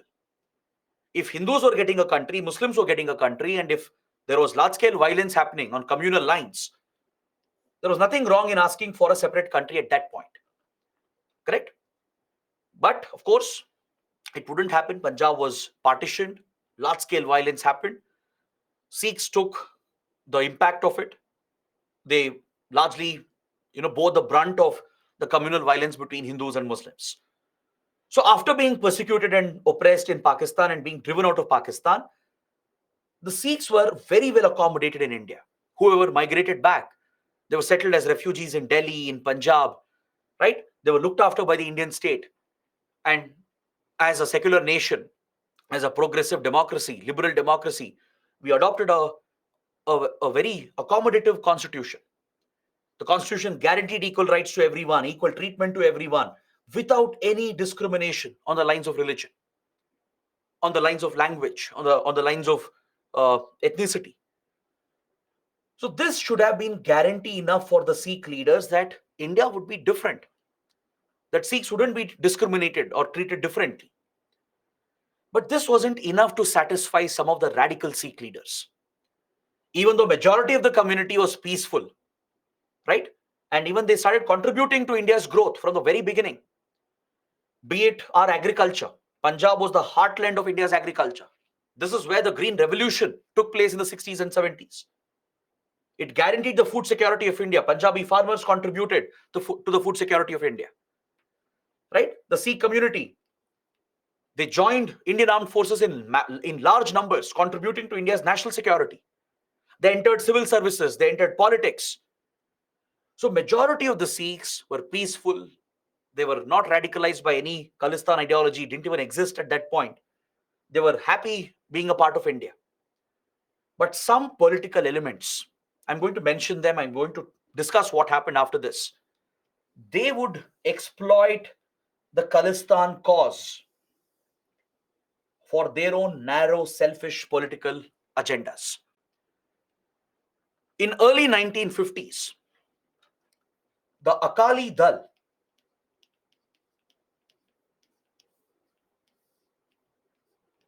along with few other conservative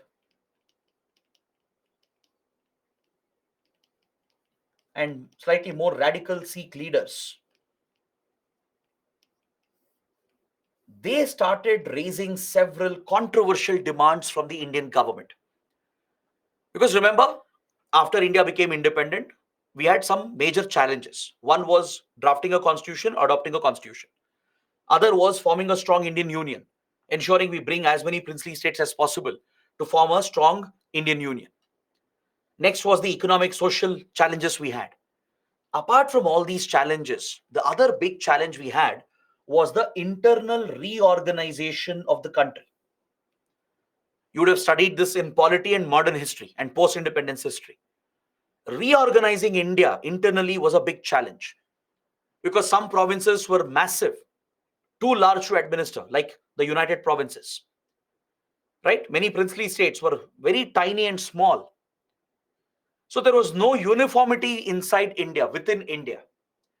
To bring that uniformity and to make it easy to govern and administer, there was a need for internal reorganization of the country. And for this purpose, the first government of India, the Nehru government, headed by Prime Minister Nehru and Sardar Patel as the Home Minister, they would constitute several committees. We had the JVP committee, which included Nehru and Patel themselves. Right? Then we had the Fazal Ali Commission later, which became the States Reorganization Commission. Like this, 2-3 committees were set up in late 40s and early 50s to decide the basis for reorganizing India. How can we create states? On what basis can we reorganize internally? The reorganization should be done in such a manner that it shouldn't affect the integrity of the nation. It shouldn't become a new division within the country. But still, it should form a logical basis for reorganizing the country so that administration becomes easier. This was the mandate of these reorganization committees. The JVP committee, the Fazal Ali Commission, they all dealt with the same challenge. Right? So when India was busy in addressing this issue, there was a movement that broke out in Punjab called the Punjabi Subha movement. The Punjabi Subha movement started out in early 1950s. By 1955, it was a well-established movement. Its origin is even before that. By 1951-52 itself, few Akali Dal leaders, along with conservative radical Sikh preachers, they were aligning for the cause of Khalistan. Even after becoming part of India, even after the constitution guaranteeing equal rights to everyone, unnecessary concerns and demands were being expressed by some sections, very few sections of the Sikh community. Is that clear? That's why I'm insisting again and again. The whole Sikh community is not to be blamed here. Just like you can't blame entire communities or religions for various acts of extremism. Majority of the Sikhs are peaceful. They are pro-India. They are in favor of India. Even today, they do not back the Khalistan movement. But a small fraction of them, they have instigated this movement. They revived the Khalistan demand post-independence as well. They revived the demand through this movement. It was essentially a cultural movement where they raised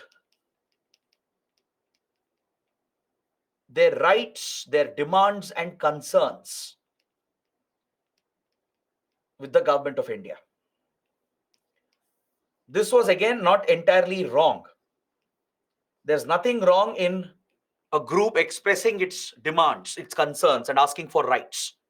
That's what democracy is all about. If it was limited to this, that wouldn't have been a problem. The Indian government would have slowly addressed one by one all the concerns and demands that were there. Whatever was feasible within the terms of the constitution would have been addressed. But this movement laid the foundation for the rise of a radical extremist philosophy, a philosophy prompted by the Akali Dal leaders, along with few radical Sikh preachers. They would revive this Khalistan ideology, which was earlier discussed in 1940s. The idea of having a separate country called Khalistan for the Punjabi Sikh community. So what they did, initially they raised a set of political, cultural demands when the country was undergoing a reorganization. When India was being reorganized through the Punjabi Suba movement, Akali Dal leaders and few Sikh radical leaders, they presented their political cultural demands. What were these demands? We will discuss that after a short break. We'll discuss the demands and we'll understand how this would lead to the start of a violent extremist movement that turned into a terrorist movement against India eventually. All right. So let's come back in 15 minutes. Let's come back at 8 a.m. and I'm going to restart the discussion and we'll try to wrap up this topic today. So please come back at 8 a.m.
Hello, everyone. Welcome back to the session. So, before the break, we were talking about the origin of the Khalistan movement. We were covering the background and we discussed how the Punjabi Suba movement, started by Akali Dal and few other conservative Sikh leaders, raised several unreasonable political and cultural demands. The demands that they were raising, they were deemed as unreasonable by the government of India because the demands that they were making were seen as extreme, unjustified, something which couldn't be met by the government of India. So let us see what these demands were. When the reorganization of India was going on, the Punjabi Suba movement, they sought Punjab to be reorganized on linguistic lines. Now, what do you mean by this? See, the suggestion that language should be the basis for reorganizing India had come up earlier as well. The JVP committee and other committees that were set up during this period, they had all examined whether language can be the logical basis based on which we can reorganize the Indian states. But initially, the idea was rejected because it was believed that if on the basis of language we divide the states, then that itself could become a division that could weaken the integrity of the nation, the unity of the nation. The linguistic ideology, the linguistic tendency could weaken the nationalist tendency. So, language as a basis for reorganizing India was initially rejected. But then something happened in southern India. In today's Andhra Pradesh region, in today's Andhra Pradesh Telangana region, a massive movement broke out under the leadership of Potti Sriramulu, seeking the formation of a Telugu speaking state. Because these areas were part of the large Madras province. So Potti Sriramulu went on a hunger strike, creating tremendous pressure on the government of India to create a linguistic state. Is that clear? Eventually, Potti Sriramulu lost his life. And once he passed away because of the hunger strike, it led to massive unrest, violence in the Andhra region, in the Telugu-speaking region, that put a lot of pressure on the Indian government, and finally India conceded to create the first linguistic state of India. This is how Andhra was born. The United Andhra, that includes today's Andhra Pradesh and Telangana. So Andhra became the first linguistic state of India created under pressure because of public pressure, violence that had broken out here. But this experiment did not harm the unity of the nation. It didn't affect the integrity of the nation. The government realized by mid-1950s that language, after all, is not a wrong idea to reorganize the country. Because even after Andhra Pradesh was created, there was no impact, no negative impact on the unity and integrity of the nation. So finally, Fazal Ali Commission suggested the linguistic reorganization of India. The States Reorganization Commission, headed by Fazal Ali, suggested that language can be the basis, the logical, rational basis based on which the states will be reorganized. But please remember, these were not exclusive states. Meaning, if Tamil Nadu is created for Tamil-speaking people, doesn't mean Tamil Nadu is exclusive to Tamilians. Even a Marathi can come or Gujarati can come and settle in Tamil Nadu. Right? A Telgite can come to Karnataka and settle. Karnataka will not be exclusive to Kannadigas just because it has been created on the basis of language. So same with Maharashtra, Gujarat, and all the other linguistic states that got created. So using language as a basis to reorganize India was the only available option and the practical option. But this demand of Punjabi Suba movement was still unacceptable to the Indian government because they were asking for the division of the state into Punjabi speaking and non-Punjabi speaking areas. Basically, they wanted few exclusive areas for Punjabi speakers. Now you might ask, what's the problem with this demand? Why can't this demand be met? Let me tell you the problem. If an exclusive Punjabi speaking state were to be created, it would not just be a linguistic division, it would rather be a communal division. Indirectly, it would be a communal division. In the name of a linguistic division, it will become a communal division. Why? Because majority of Punjabi speakers are from the Sikh community. Even though there are a small number of Punjabi Hindus and Punjabi Muslims, majority of Punjabi speakers are Sikhs. So there is a linguistic religious connection. So if this demand of Punjabi Suba leaders were met, what would it mean? It means that Punjab is getting created on linguistic lines. That's not a problem. Creating a division for Punjabi speakers and non-Punjabi speakers could become a problem. If you're indirectly providing for a communal division internally, that will threaten the unity of the nation, the integrity of the nation. Tomorrow, every other community will start asking for separate areas, exclusive areas. So this was clearly an unreasonable demand of the Punjabi Suba movement. It was an unreasonable demand raised by Akali Dal leaders and the conservative radical elements of the Sikh community. It was their attempt to push for a communal partition again within the country. Using language was just an indirect basis to indirectly create a communal partition. So as a result, this demand was rejected by the Indian government. India refused to create any exclusive Punjabi areas because that would become exclusive to the Sikh community, creating an internal communal partition. We had already suffered the horrors of communal partition with Pakistan. We didn't want any threats to the country's unity and integrity. So obviously, this unreasonable demand was rejected by the government of India. So this instigated Akali Dal leaders and leaders of Punjabi Suba movement. They projected this as a betrayal by India. They started spreading a propaganda that a Hindu India was targeting the minority Sikhs, when that was not the case. Majority of the Sikhs were happy with India. They were in favor of India. India had never targeted, oppressed the Sikh community. There was no division between Sikhs and Hindus. But these political radical elements, they gave it a twist. They started misinterpreting this deliberately and they started engaging in propaganda.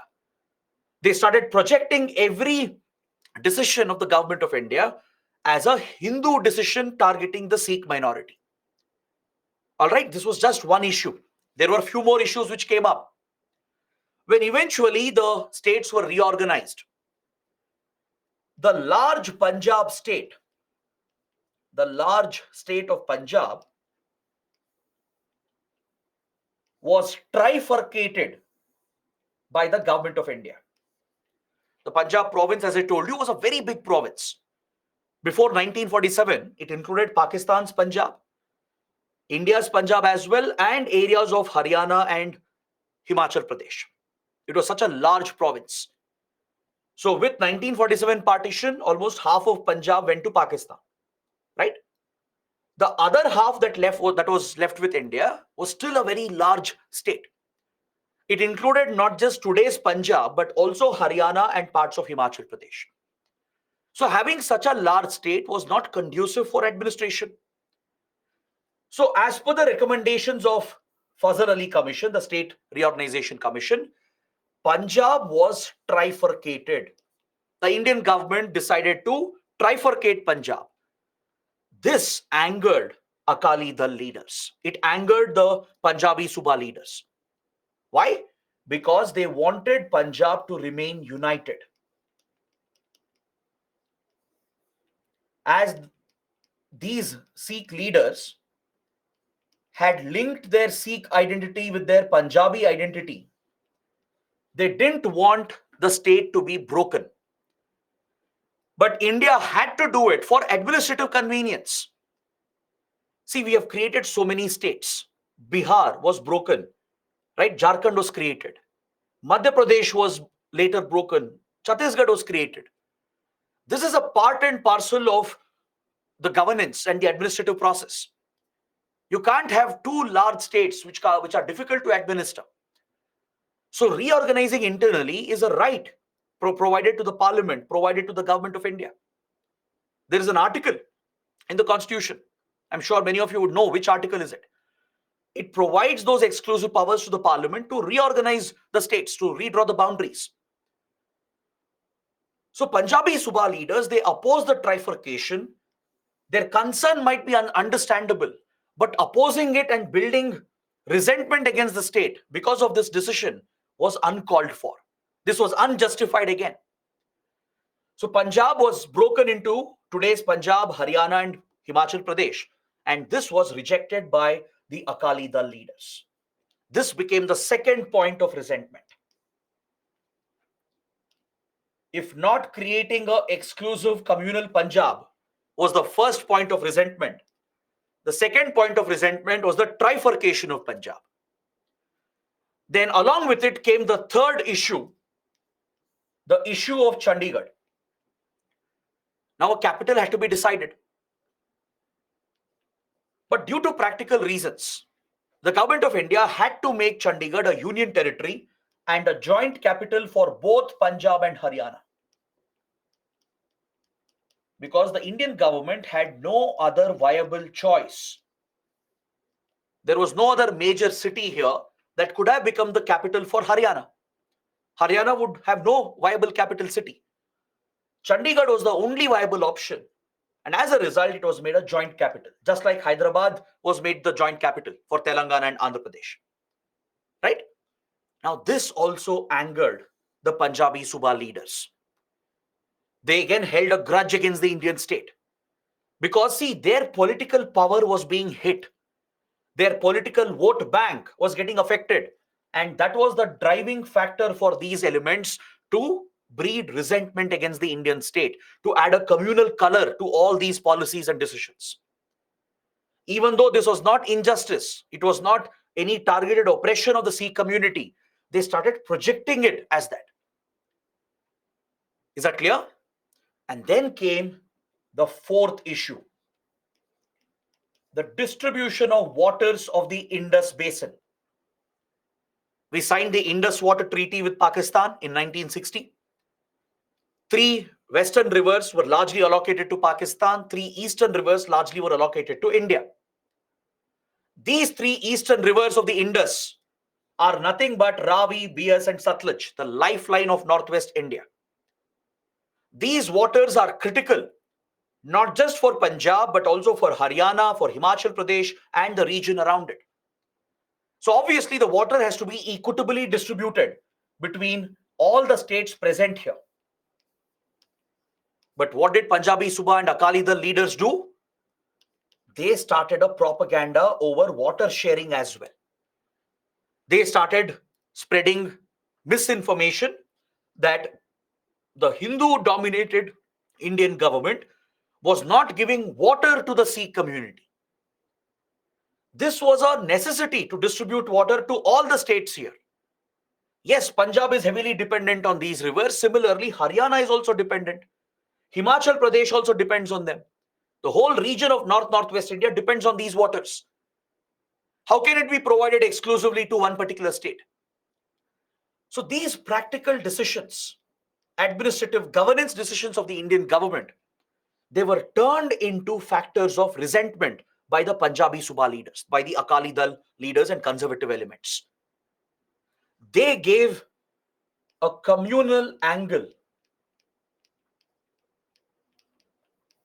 to all these issues to create this divide between Hindus and Sikhs, rather between India and the Sikh community.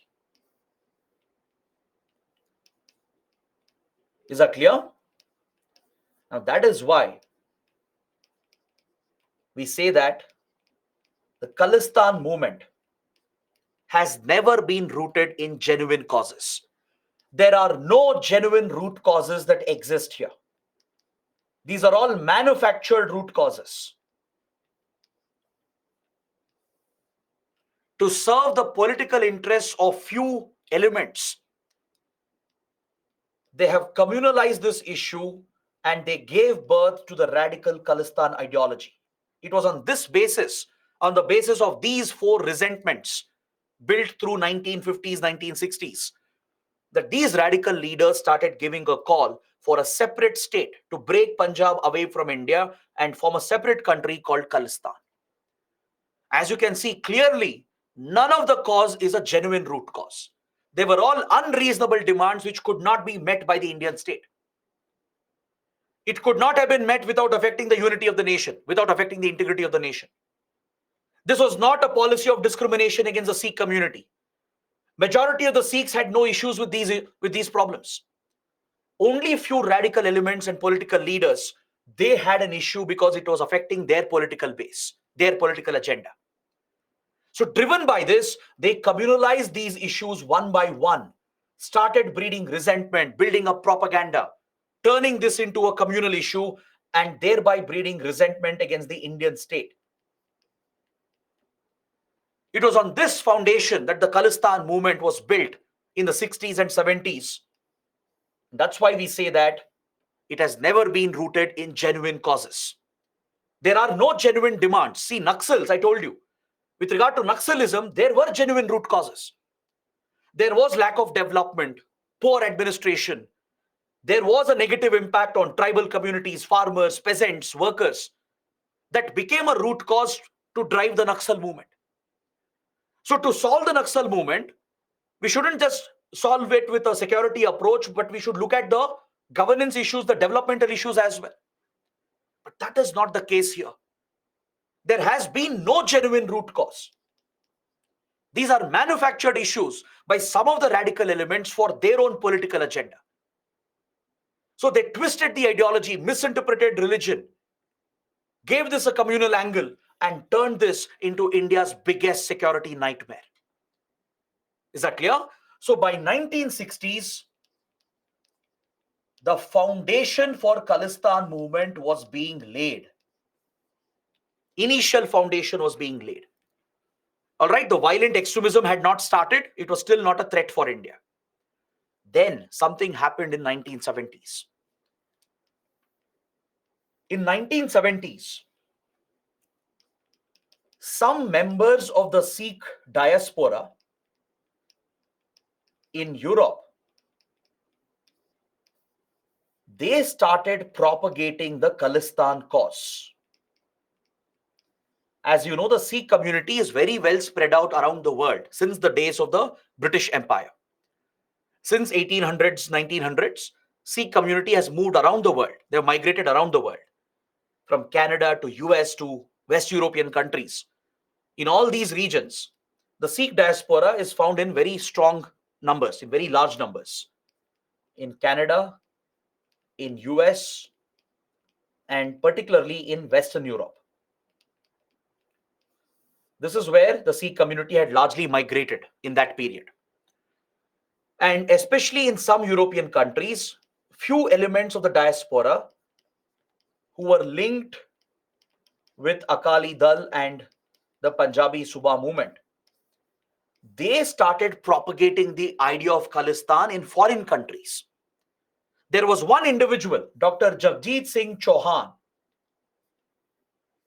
He gave a call for a separate homeland for Sikhs. He declared that Khalistan had been created in Europe. He raised a so-called flag, which you see even today, the so-called Khalistan flag, and even introduced a currency, adopted a so-called constitution, and declared that Punjab had become independent from India. Of course, no one paid attention to it back then. It was a minor development that happened in Europe. But this became a major factor later. Because someone had raised the Khalistan flag. Someone had declared Punjab as independent from India. Now, around this, the idea of Khalistan started gaining momentum day by day. Is that clear? In 1973, all these radical elements, they assembled at the sacred Anandpur Sahib Gurudwara. In Punjab, even today, you have a very important Gurudwara, a sacred shrine called Anandpur Sahib. It's very important in Sikhism. At this Gurudwara, all these political leaders, these radical conservative elements from India and abroad, they all assembled. There were members of the Gurudwara Prabandhak Committee, which manages Gurudwaras around the world, members of Akali Dal, the radical elements of Punjabi Subha movement, all of them assembled here, and they brought out a resolution. It's called the Anandpur Sahib Resolution. In this resolution, they presented their extremist demands in front of the Indian government. The Anandpur Sahib Resolution contained the extremist demands that were rooted in Khalistan ideology. They reiterated their demand for exclusive Punjabi speaking area, the demand for Chandigarh to be the exclusive capital of Punjab alone. Many such demands were brought back under the Anandpur Sahib resolution, and the tone, the words that they used was clearly extreme. The language which was used in Anandpur Sahib resolution clearly indicated an inclination towards extremism, a willingness to take up violence if required against the Indian state. So there were separatist overtones that were contained in the Anandpur Sahib resolution. It was a final ultimatum that was given to the Indian government. It was like a final warning. If you don't meet any of these demands, then we might start a separatist movement. A violent movement might start to create Khalistan, to break Punjab from India. So that is why many security experts, former intelligence officers, they consider Anandpur Sahib resolution to be the beginning of the Khalistan movement. The ideology is present here. The foundation was laid, and a final formal resolution was adopted by these radical elements, which would become the basis of the Khalistan movement. Eventually, by 1970s, by late 1970s, a few armed Khalistan groups were formed. In late 1970s, a few armed extremist organizations started taking shape. But even then, this was not a threat for India. It was a very minor movement. We could have easily crushed this movement.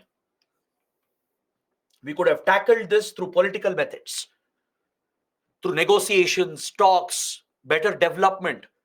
We could have handled this movement. We could have easily wiped out this radical movement that was breaking out. It was not a major challenge for India until this point. But then, in late 1970s and early 1980s, it was a crucial period for this region. There were several geopolitical developments in this neighborhood that directly added fuel to the Khalistan movement. So let us examine what were these factors.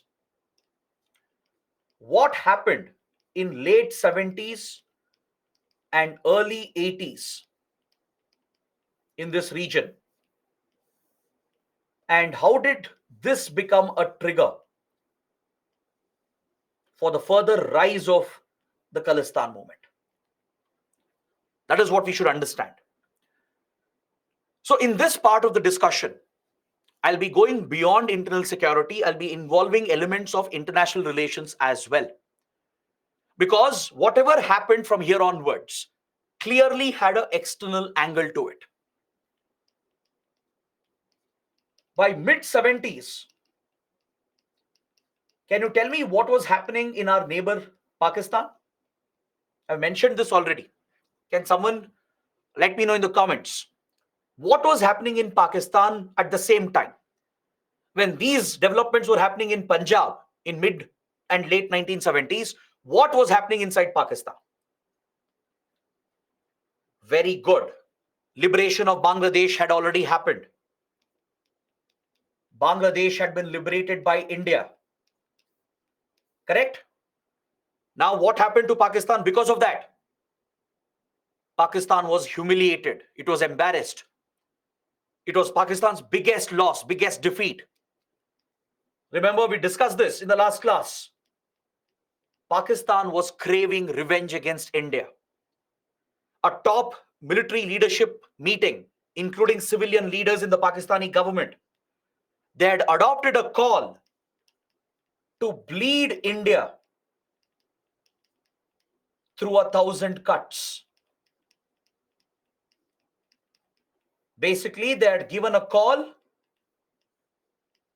for launching a covert proxy war against India. Not just one, but multiple covert proxy wars to bleed India slowly in different parts of the country, to destabilize the country internally by exploiting our internal fault lines. This was the strategy that the Pakistani leadership had adopted. As we studied in the last class, Pakistan realized after 1971 that it cannot win a conventional war against India. India is conventionally a superior power. If Pakistan plans another conventional conflict, it will lose money, it will lose its people. The cost of a conventional war would be higher. So it adopted the covert proxy option as it is cheaper and economical. With lesser money, lesser resources, and lesser loss of lives, without risking their own soldiers, they could fight a secret war against India. For this, they will have to exploit the internal divisions of the country, religious divisions, caste divisions, and any other division available in the country. So Pakistan already had some experience with this. In Northeast India, we will study this as well in the next chapter. When East Pakistan existed before the creation of Bangladesh, via East Pakistan in 1960s, Pakistan had already given support to Northeast insurgency. Through East Pakistan territory, few Northeast insurgent groups had been sheltered, provided funds and weapons to wage a war against India. This was in 1960s. So Pakistan had some experience with such covert wars. All right.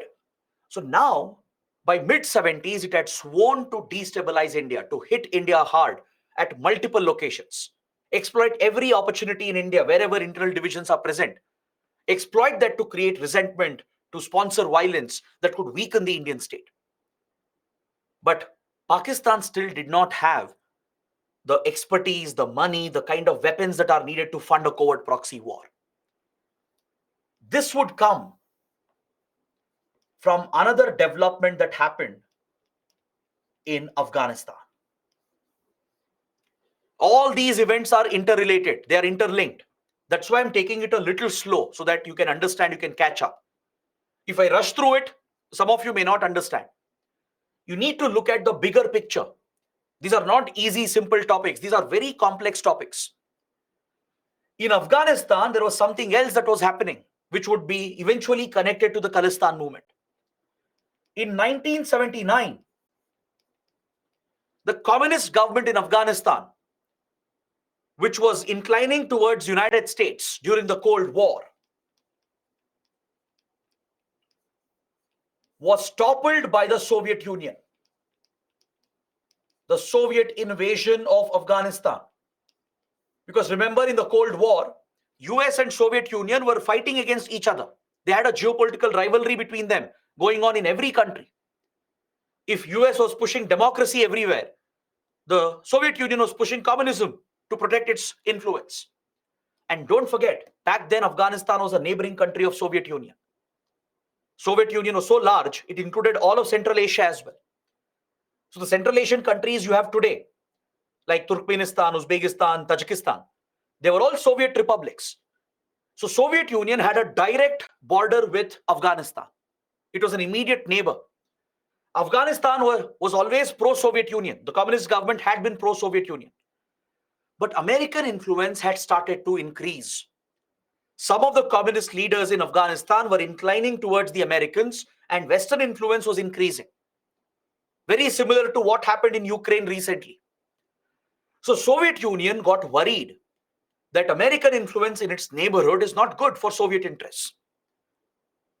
So just like Russia attacked Ukraine to remove any kind of Western influence in its sphere of influence, Soviet Union also attacked Afghanistan to topple the government, to invade the country, capture the country, and establish a pro-Soviet regime to cut the American influence. So the Soviet invasion in 1979 pushed the country into a conflict. Soviet forces, they toppled the Afghan government, they captured the country as well. All right. Now, as part of the Cold War rivalry, the Americans and the European countries which were aligned with the US, they saw this conflict as an opportunity.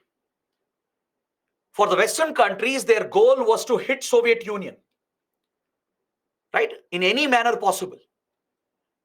So the West European countries like United Kingdom and others, along with US, primarily the US, they saw this situation in Afghanistan as a great strategic opportunity to weaken Soviet Union. So these countries, their intelligence agencies, primarily the CIA of the United States, the Central Intelligence Agency of the US, launched a major covert proxy war in Afghanistan. They directly funded a covert proxy war in Afghanistan.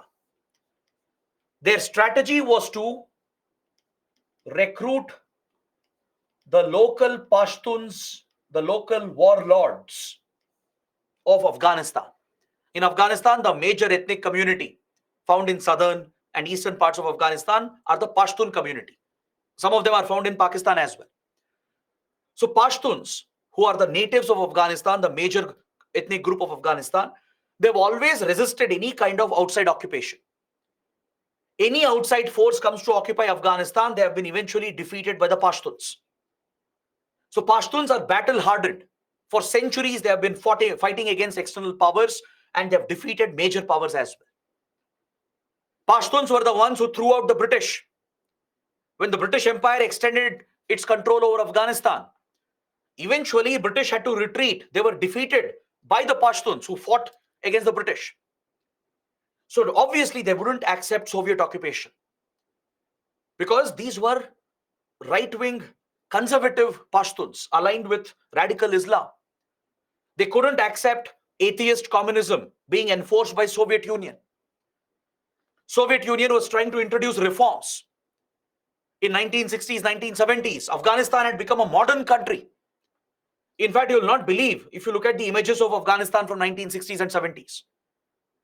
Women would dress freely. There was no dress code. There was women education. Women would work in all the sectors. There were free rights available. This was thanks to Soviet influence.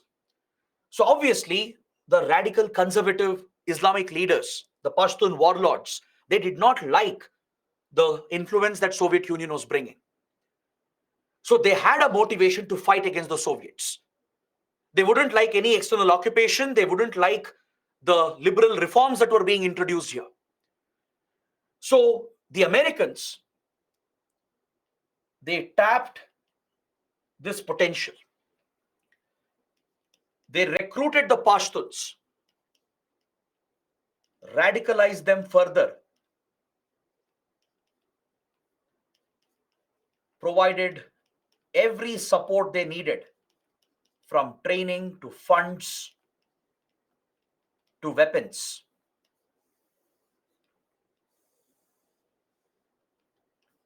In order to create a resistance force against the Soviet forces, which is nothing but the Afghan Mujahideen. And the Americans, by the way, didn't do it directly by themselves. Even though they were involved completely, the CIA was operating here, they would do this with the help of other middle countries like Saudi Arabia to provide funds for radical madrasas in the region.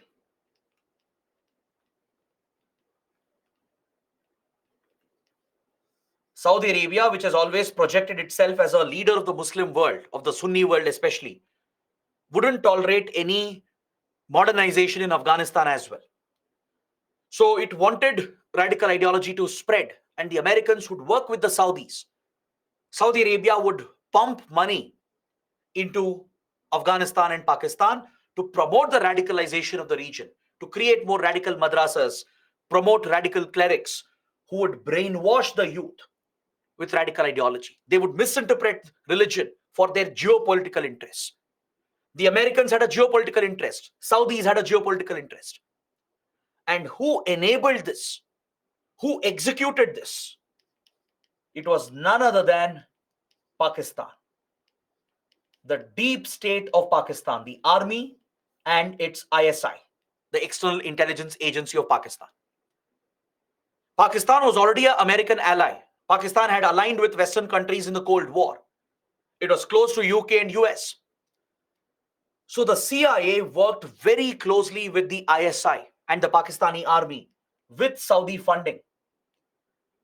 The CIA brought the funds as well, weapons. European countries also contributed because of their rivalry with Soviet Union. And they all played a direct role in raising the Afghan Mujahideen. Afghan Mujahideen was basically a bunch of tribal fighters who were radicalized with religious fundamentalism and trained in waging an insurgent war. So thus began the Afghan insurgency against Soviet forces. This was a creation of the Americans, Saudis, and few other countries with the help of Pakistan. So Pakistan became critical for them. Along the Afghanistan-Pakistan border, along the Af-Pak border, complete terror infrastructure was created. Pakistan's ISI and its army, they would create the terror infrastructure needed, the terror camps, the radical madrasas, the training, supply of weapons. Everything was provided here in the border areas where a terror factory, a terror ecosystem was created. And who enabled Pakistan to do this? The United States, Saudis, and some European countries. This was their covert war, a secret proxy war against the Soviet forces. So this war escalated through the 1980s. Pakistan became more critical for Western countries to defeat the Soviet forces. This was their number one priority then. So Pakistan was getting a free flow of money, weapons, without questions being asked. Pakistan was so crucial for them in this war that they wouldn't care or they wouldn't question as to what Pakistan would do with all the money and the weapons. So, of course, Pakistan invested this in creating the terror infrastructure, in funding and raising the Afghan Mujahideen. But now Pakistan sensed an opportunity. It realized that it's in a unique position. It has a unique strategic geopolitical position. On one hand, the Americans, the Saudis will never question what Pakistan was doing. As Pakistan was so crucial for them to fund and raise Afghan Mujahideen, they wouldn't bother even if Pakistan diverted a part of it. More importantly, Pakistani army and ISI were now influential on Afghan soil. Because of their control over Pashtuns, the control they had over Afghan Mujahideen and the terror ecosystem they had created along the border, they had the perfect opportunity to breed anti-India terror groups as well in the same ecosystem. So basically, the Pakistani factory, which was churning out Afghan terrorists, could also churn out anti-India terrorists. Infrastructure is the same. Funds are the same. Weapons are the same. You just have to bring some anti-India elements, give them the training and the support, use them to target India.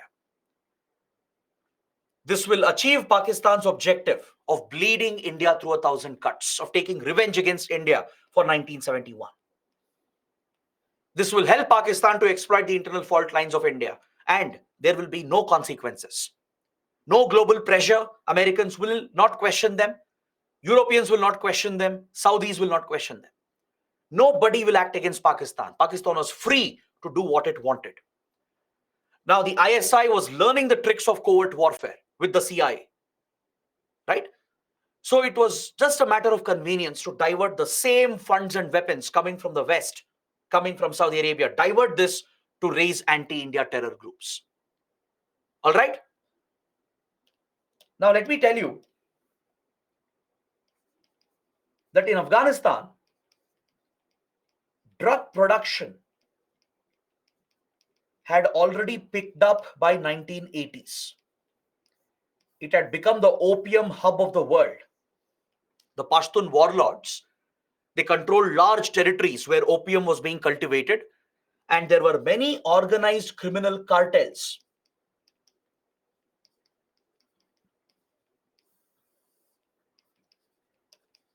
led by some of the Pashtun warlords.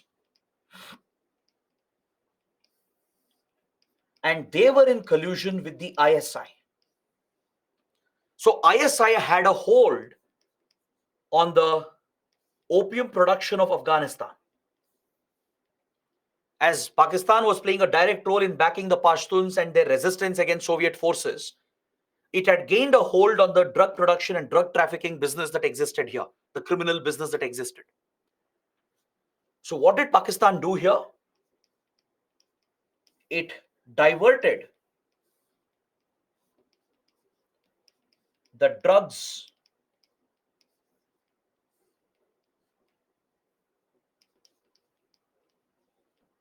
the money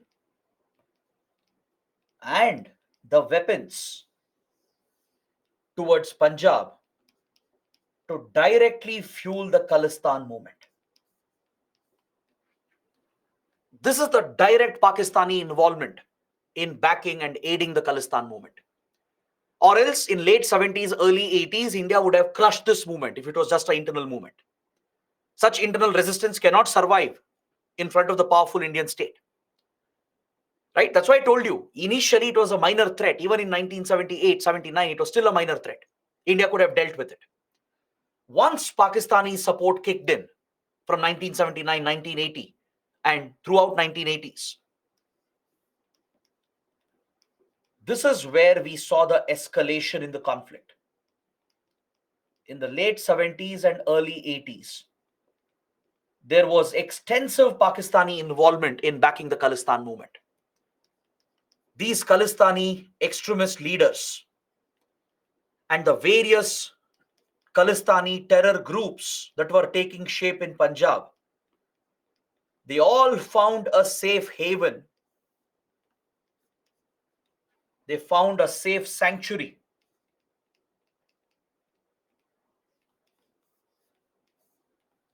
along the Af-Pak border.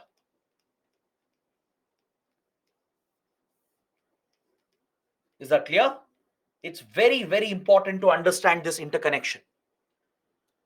So several Khalistani groups were formed, such as Babar Khalsa International, the BKI. It exists even today.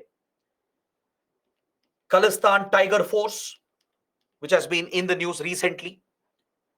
Its chief, Hardeep Singh Nijjar, the current chief who was there, he was recently killed in Canada, and his killing has been blamed on India.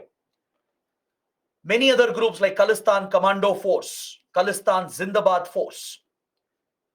Many such Khalistani terror groups were formed in Punjab with a direct support base existing across the border in Pakistan and in Afghanistan. Because don't forget, Punjab is a border state sharing a long boundary with Pakistan. This border, the Pakistan-Punjab border, the Pakistan-Punjab border was easily exploited by the extremists and by Pakistani ISI and the army to smuggle drugs, weapons, and funds into India.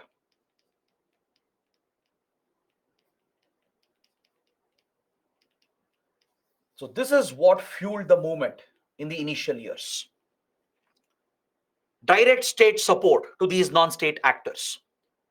So this is an example of external state involvement in backing a non-state terror movement against India. Understood? These Khalistani extremists, they would cross the border, find shelter in Pakistan. The ISI would take them in, give them support, funds, training, push them back. They would start smuggling drugs. They would start bringing drugs into India. Punjab faced a massive drug menace. The drug problem became a huge concern in Punjab because this was bringing funds as well for the Khalistan movement. And more importantly, it was getting the youth addicted. Punjabi youth were getting addicted. The problem became so severe that there was a point where in every household in Punjab, there would be drug addicts. Sometimes not just the youth, even adults, old people, children would have become prey to drug addiction. And drug addiction helps the extremists in indoctrination.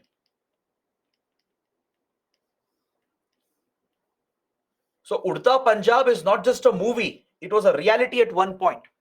Even today, Punjab faces a major drug problem. Afghan drugs finds its way into Punjab via Pakistan, and Pakistan plays a direct role in this.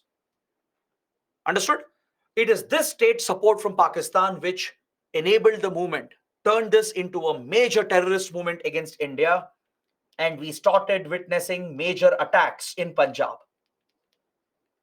Terror attacks started happening in Punjab and also in Delhi. Bomb blasts, targeted killings, hijacking of multiple aircrafts. Many hijackings took place during this period. So this is what happened within India. Is that clear? This is what happened in Punjab and in the region. But this was not just the Khalistan movement. There was something else happening abroad. Pakistan, which had sensed a great opportunity, wouldn't stop here. Why would it stop in just instigating a movement in Punjab when it could easily export this movement to Europe, Canada, and US?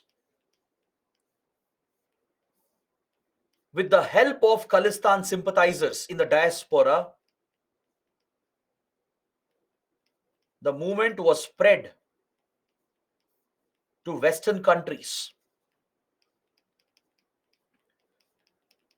Some members of the Sikh diaspora, they were indoctrinated with the ideology. Again, not majority of them. Majority of them rejected the ideology. They were always pro-India. But some of the elements, they would be radicalized on foreign soil. Pakistan's ISI would play a direct role. This was part of its foreign operations. Through Pakistani embassy, Pakistani high commissions and consulates, the ISI would operate. It would work with these Khalistani elements to misuse sacred gurudwaras abroad. And they were turned into bases for Khalistan movement abroad. Look at the tragedy of this. Sacred shrines were misused by these extremists.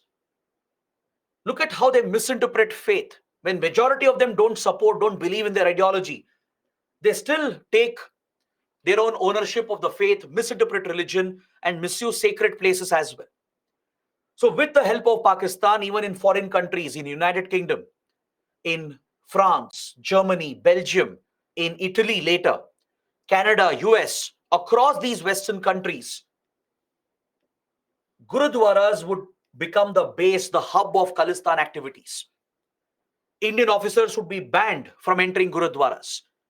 Moderate Sikhs would be targeted. They would be rejected from the community. So day by day, radicalization started increasing on foreign soil, and these elements would engage in anti-India activities abroad.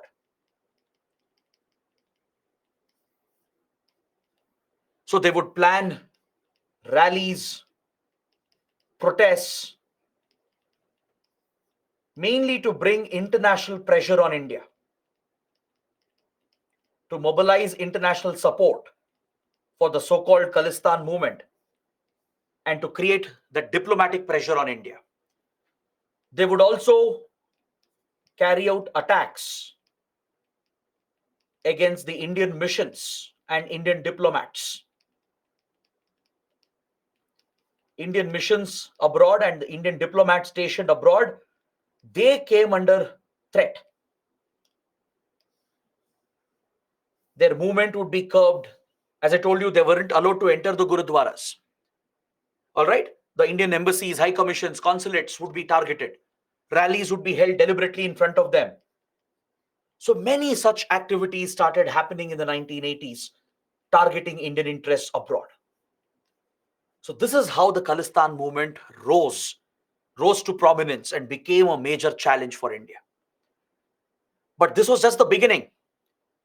By 1983, right, this is what we were witnessing. But the worst was yet to come. The worst nightmare for India was yet to happen. That started later on.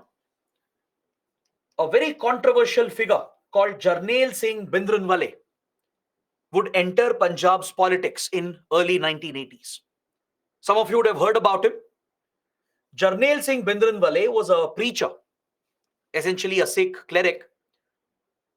He was someone who was known for his speaking skills, his oratory skills. He was someone who could easily attract the youth. He was someone who could easily either inspire or indoctrinate people. This controversial religious leader was introduced into Punjab's politics.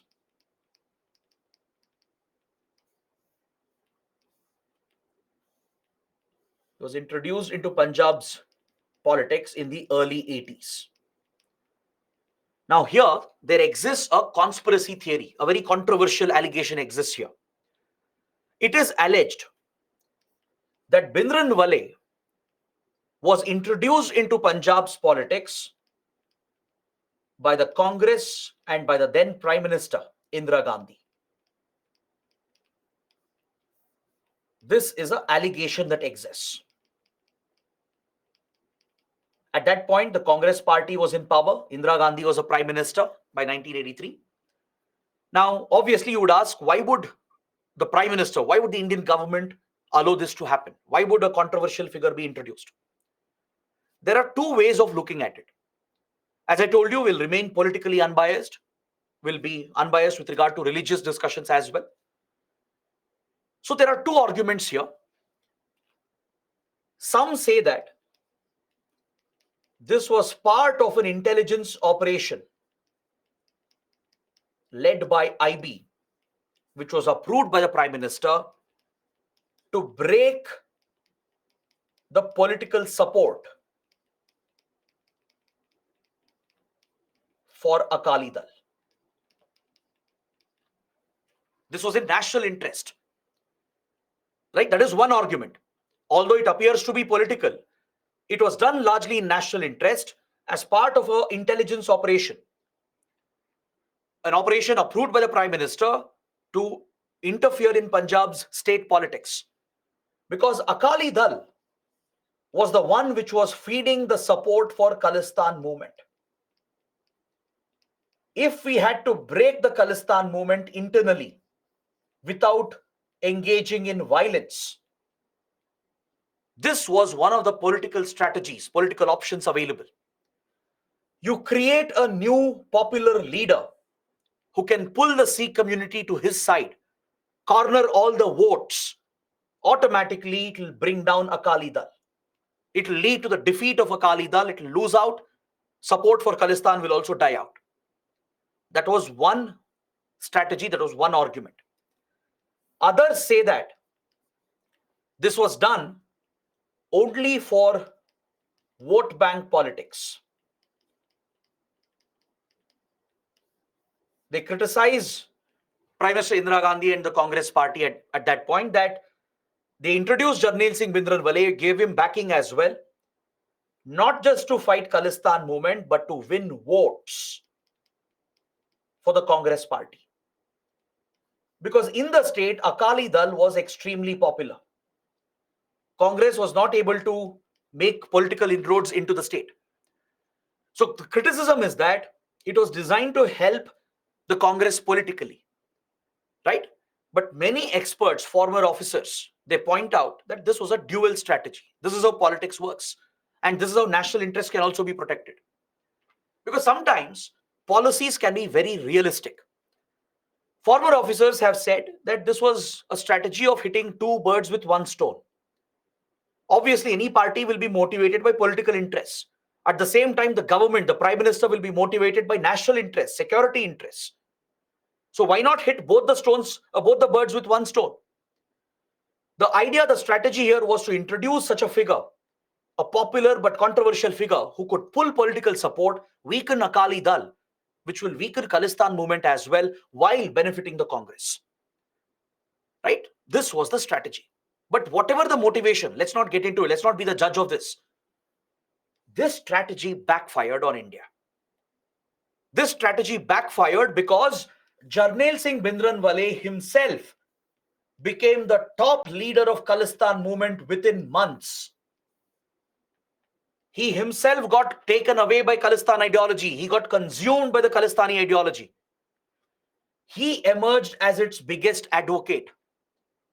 He became such a popular extremist leader that he set up a base in the sacred Golden Temple. He would misuse the sacred Golden Temple for his political extremist agenda. He emerged as the forefront of the Khalistan movement in Punjab. Right? So at the Golden Temple in Amritsar, the most sacred shrine in Sikhism, Jarnail Singh Bhindranwale started assembling weapons and terrorists on a massive scale, on an unimaginable scale. Because the borders were hard to secure at that point. There were many smugglers operating for the ISI. There were tunnels dug under the border. Back then, we didn't have great technology to ensure effective border security. There would be gaps in the border. This was conveniently misused by Pakistan, and it kept pumping weapons, drugs, and money that was needed to fuel the terror movement. These Khalistani terrorists would be taken to Pakistan for training in the same terror camps where Afghan Mujahideen was training. They would be brought back to India through the same route across the border, and they would engage in terrorism against India. So now Jarnail Singh Bhindranwale, who made the Golden Temple his base of operations, started accumulating weapons and terrorists, hundreds of terrorists, not few terrorists, hundreds of terrorists started accumulating in the Golden Temple with a massive tranche of weapons. From grenades to assault rifles to bombs were amassed inside the Golden Temple. Because they knew that the government of India will never dare touch a sacred site. Forces will never target a sacred shrine, be it a temple, a mosque, or a gurudwara. Based on this assumption and this guarantee, Bhindranwale turned the Golden Temple into his base. And again, you see the misuse of religion, the misuse of faith, and how they give it a twist to promote their extremist radical ideologies, to serve their own political interests. So as the Golden Temple itself became a point of concern for India, Indian intelligence agencies, IB and RAW, they were keeping a close watch on all these developments. India wasn't silent. Just because we don't know much about it doesn't mean India was silent. India was doing a lot. Of course, it was a big challenge. It was something new for us. Indian intelligence agencies kept a close watch on what was happening. We knew from early 80s itself the connection between Afghan conflict and Khalistan movement.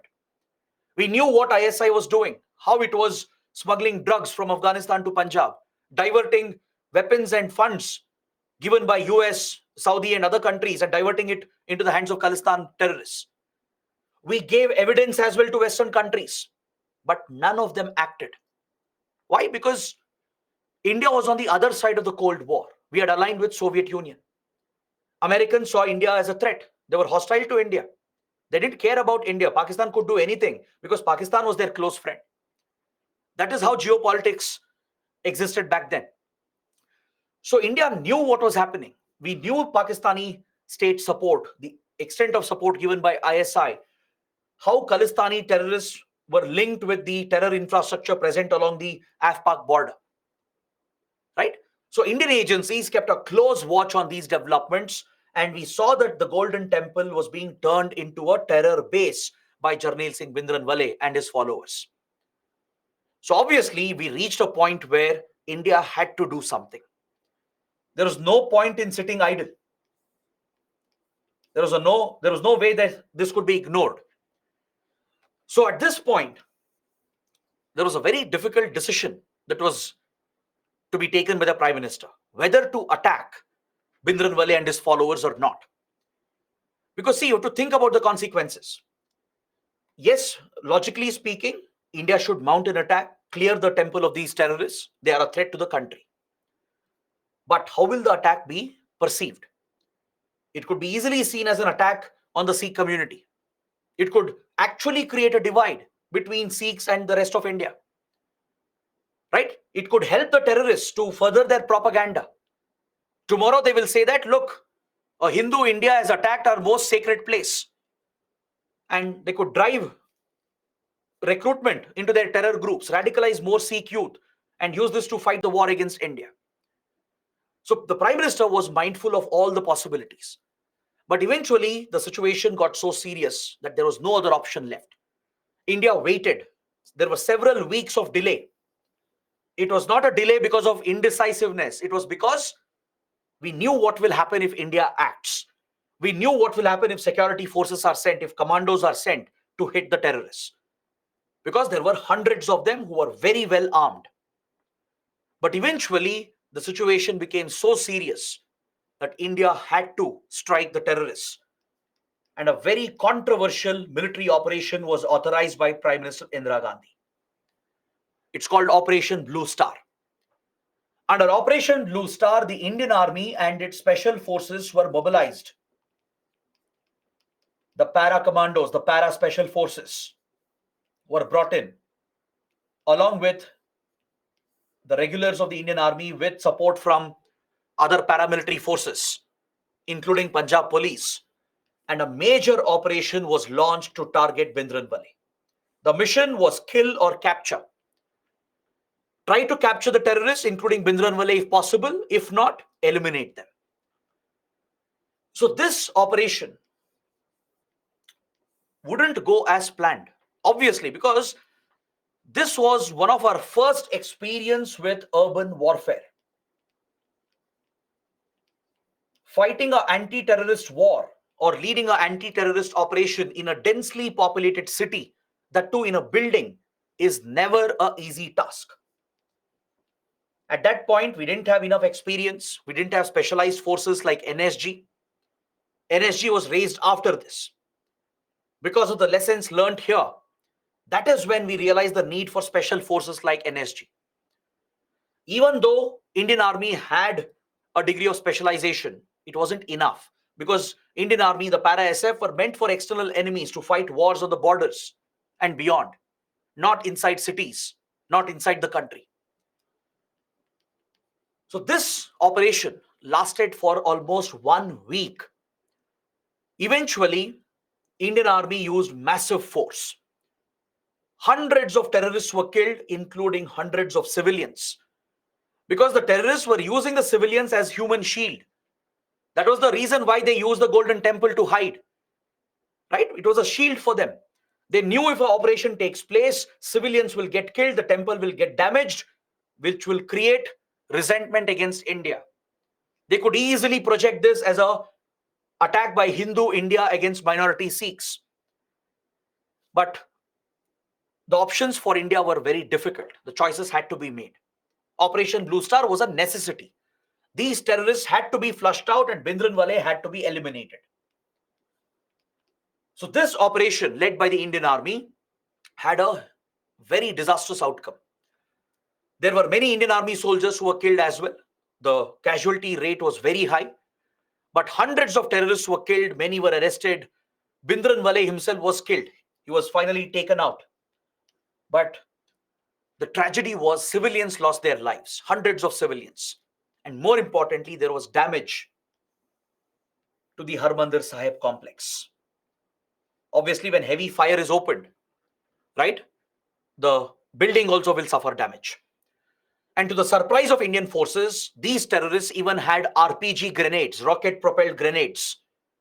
This was news to India because intelligence indicated that they have assault rifles, grenades, pistols, etc. But when they brought out RPGs and started firing rockets at our forces, it took the Indian army by surprise.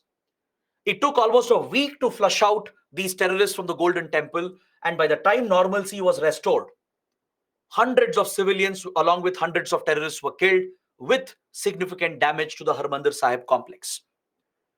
Now, as you can imagine, this triggered a backlash against the Prime Minister, against India itself. All right, the backlash was not just in Punjab, but even amongst the diaspora.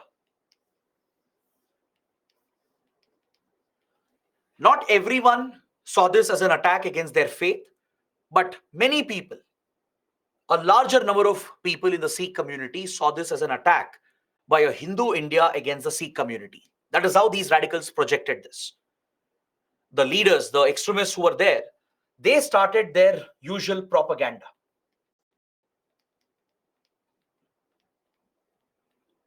Propaganda that India had deliberately targeted the Golden Temple to hurt the religious sentiments of the community. Right? So this created a significant backlash against the Prime Minister and against India, leading to further rising support for Khalistan movement. These extremists, they wouldn't stop here. They gave a call for assassinating the Prime Minister herself. Because it was Prime Minister Indira Gandhi who had now made this a personal fight against Khalistan movement. As she authorized Operation Blue Star, she was declared as a target by these terrorists. They gave a call for Khalistani extremists around the world to target the Prime Minister, to assassinate the Prime Minister. This was revenge for Operation Blue Star. Despite all the security measures taken, eventually Prime Minister Indira Gandhi was assassinated by her own bodyguards in 1984. Intelligence agencies had advised the Prime Minister to wear a bulletproof vest, and she would constantly wear a bulletproof vest. They had advised not to use Sikh personnel in her immediate protection team. But Indira Gandhi was against it because she wouldn't want to be seen as alienating the Sikh community by not having any Sikh officers around her. Right? That would be targeting of the whole community, assuming that whole community is a threat. So to send out the right message, Indira Gandhi ordered Sikh bodyguards to be present in her protective team. And unfortunately, these Sikh bodyguards who were there, two of them, they themselves were radicalized by Khalistan ideology. They were part of the Indian forces. And eventually, they shot and assassinated the Prime Minister in 1984. Now imagine the consequences of this. See, this is not about just Indira Gandhi or the Congress party or which leader, which party. It's not just about that. It's about the position they occupied. The Prime Minister of the nation was assassinated by a bunch of terrorists because of a terrorist movement. And in a way, in a tragic way, Pakistan got its revenge. How? It was Indira Gandhi who was critical in the liberation of Bangladesh. It was Prime Minister Indira Gandhi who played a key role in breaking Pakistan into two parts. And now, through a covert war, indirectly, Pakistan had ensured the assassination of the Prime Minister. This is how covert wars can play out, right?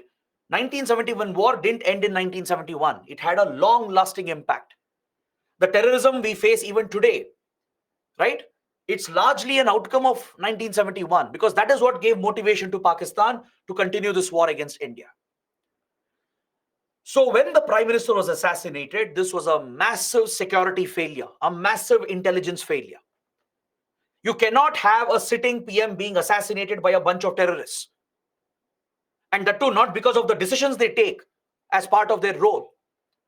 This was a huge security setback, an intelligence failure.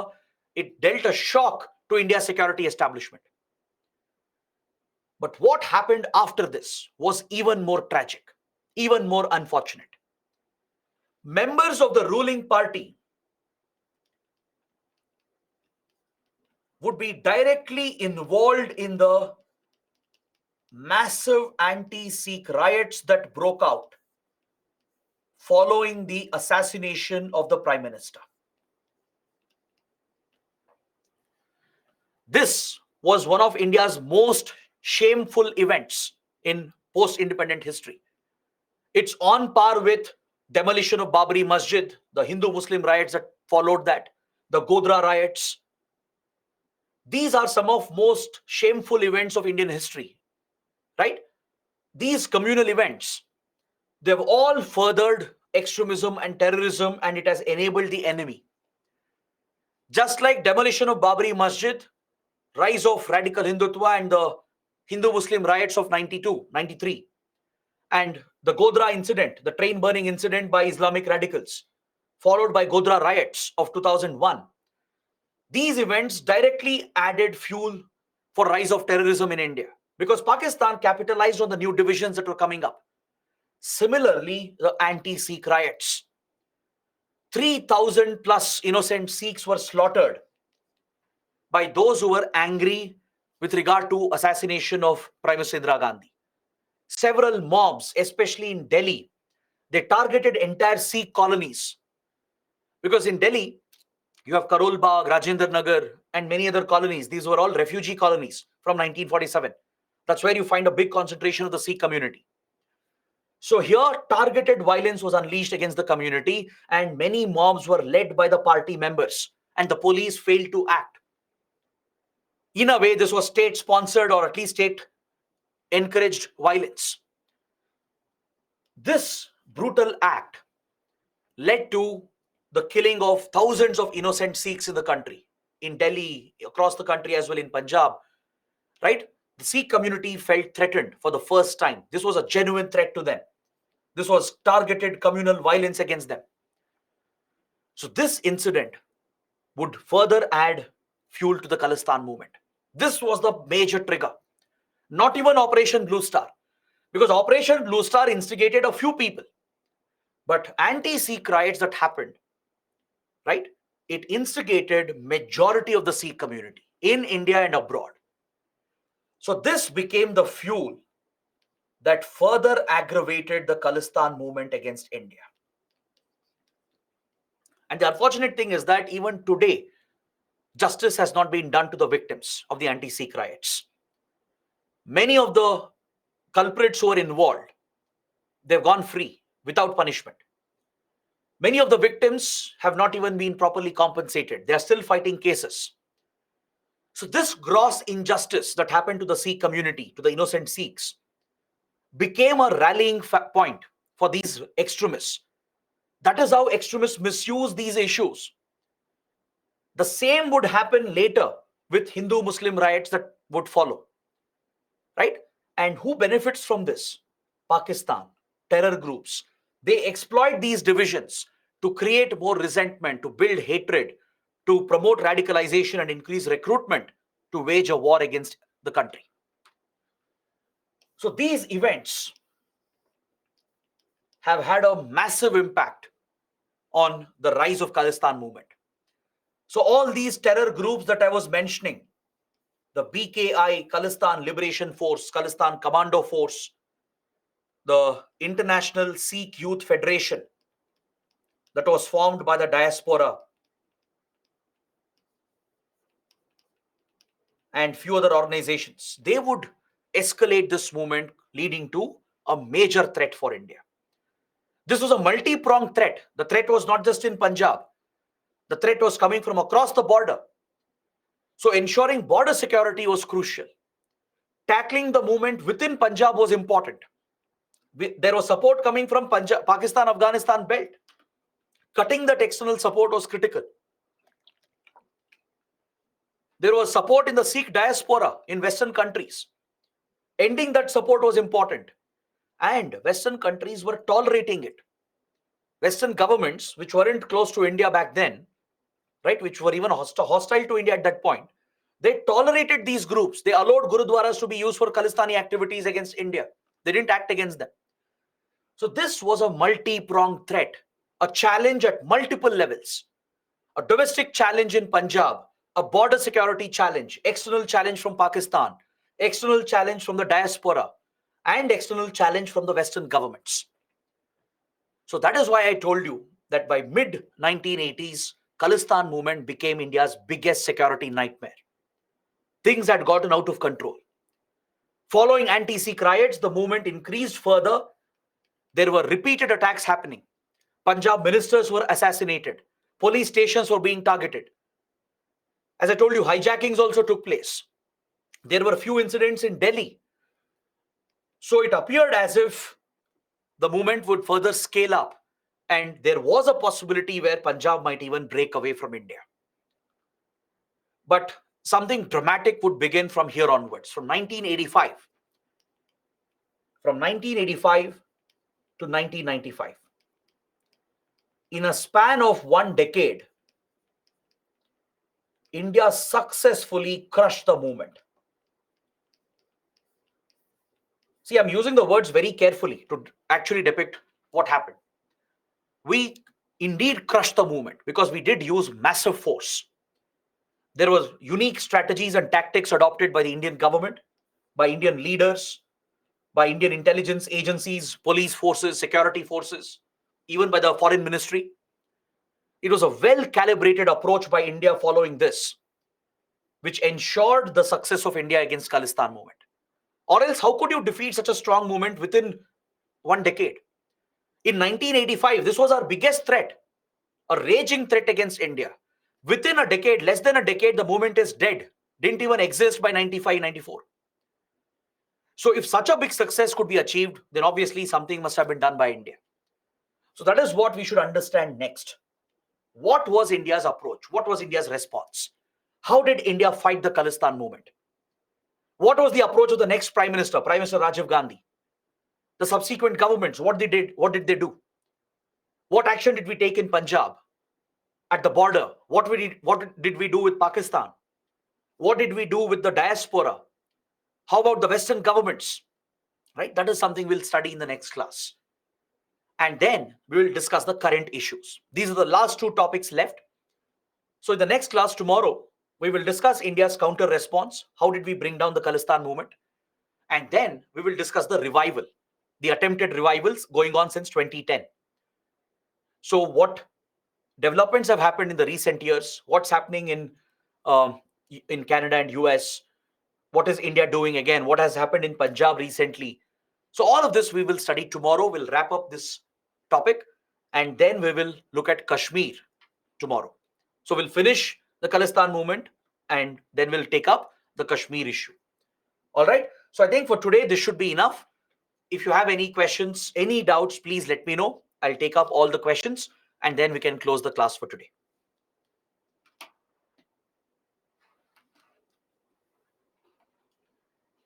So let's see what questions have come up.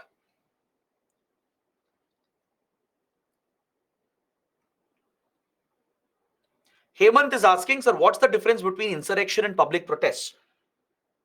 Because right to strike, which is a civil law under the constitution. Okay. See, right to protest, of course, is a fundamental right. You have every right to protest, but it should be peaceful.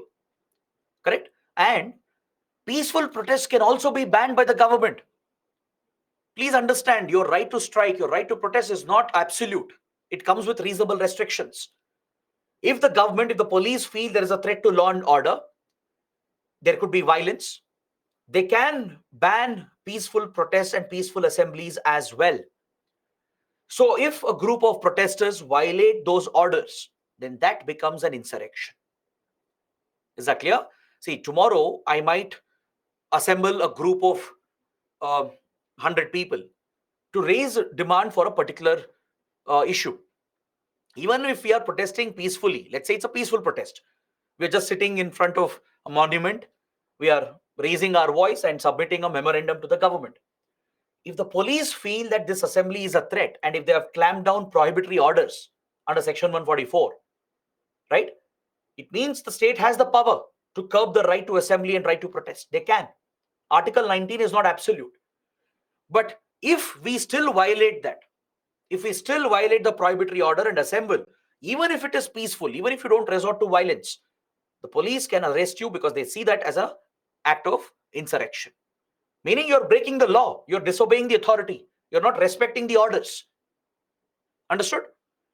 So, insurrection, of course, as I told you, it can remain peaceful or it could turn violent. But even if it is peaceful, it can be curbed by the state if it feels that there is a threat to law and order situation. Any other questions?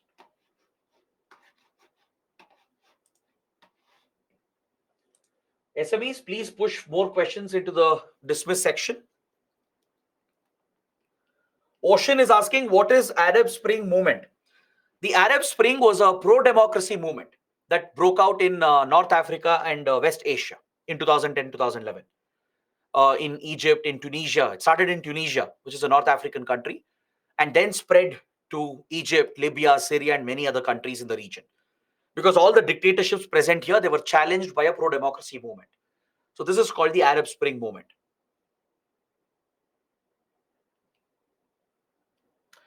Kishan is asking how militancy is different from terrorism.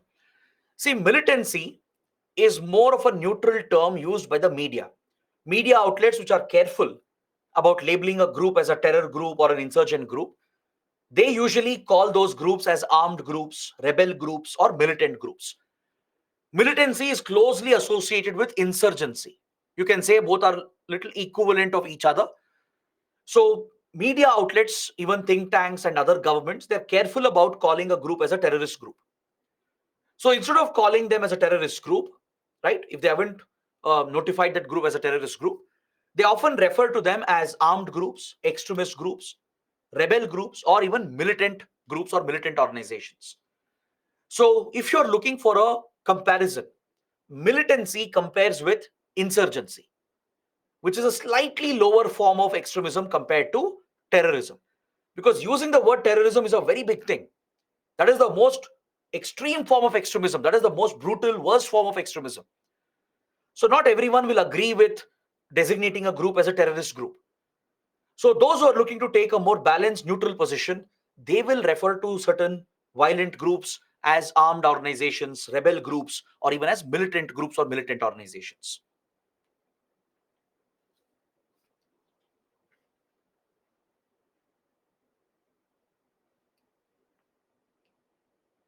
Mona Lisa is asking, was the line to bleed India through 1,000 cuts, was it actually used in Pakistan? Again, that's what we have heard. See, how do we know about this? This top secret meeting that was held in Rawalpindi in around 1973-74. This meeting was infiltrated by India. RAW had a human asset, meaning a high-ranking Pakistani officer was working for India as an intelligence informant. So there are many records about this. This is not just based on conspiracy theories or hearsay. There are several reports, accounts by former officials who refer to this particular event. It's a landmark event. So according to this intelligence source within the Pakistani establishment, the actual words were said in the meeting to bleed India through 1,000 cuts. So that is why it is widely used as a reference. Of course, it could be untrue as well. There's no way to verify it because it's part of classified information. But many authentic reports and accounts of former officers, they all refer to this statement made by the Pakistani leadership that they had committed, they swore in this meeting to bleed India through 1,000 cuts. Did our forces kill Bindranwale in the Golden Temple? Yes, Bindranwale was killed. Naman is asking, do US and Canada support Khalistan idea? No, they don't openly support it. They can't. Right? But they haven't acted against it as well. We'll discuss this tomorrow. US and Canada, in a way, have tolerated the Khalistan movement. All right? Doesn't mean they directly support it, but it also means they're not acting against it. Right? So let's discuss more about this tomorrow.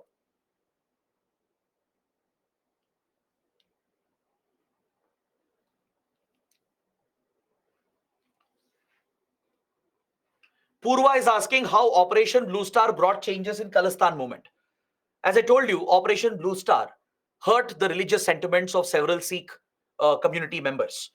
Even those who were moderate and pro-India, they started favoring Khalistan ideology because they felt their religious sentiments were hurt by the Indian government. Because Golden Temple is the sacred shrine, the most sacred place in Sikhism.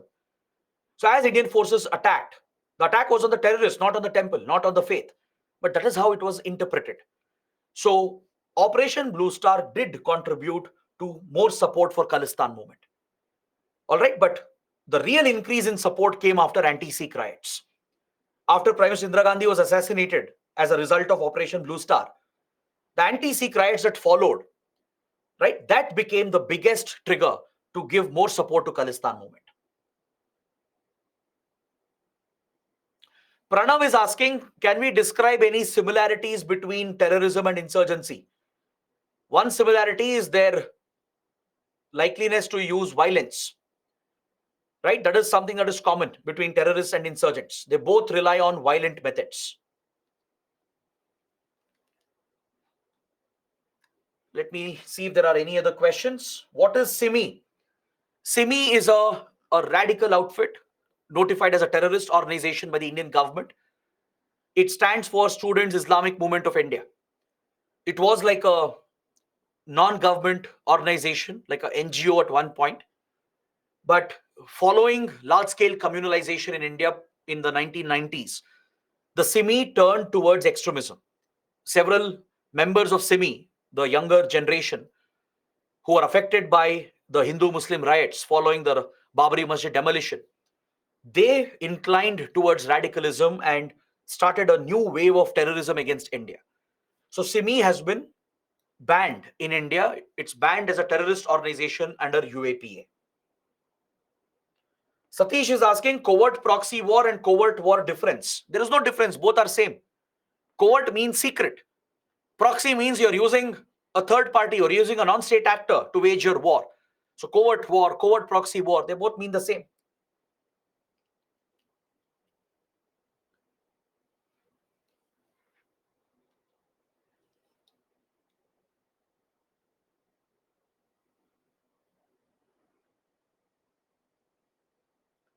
Next, a student is asking, sir, please talk about Wahhabism, Salafism. What exactly is it? Raghav is asking it. See, Wahhabism, Salafism is a misinterpreted version of Sunni Islam. It's a certain sect within Sunni Islam. Sect wouldn't be the right word. It's a certain interpretation of the Sunni faith. This is seen by many Islamic scholars as a radical version.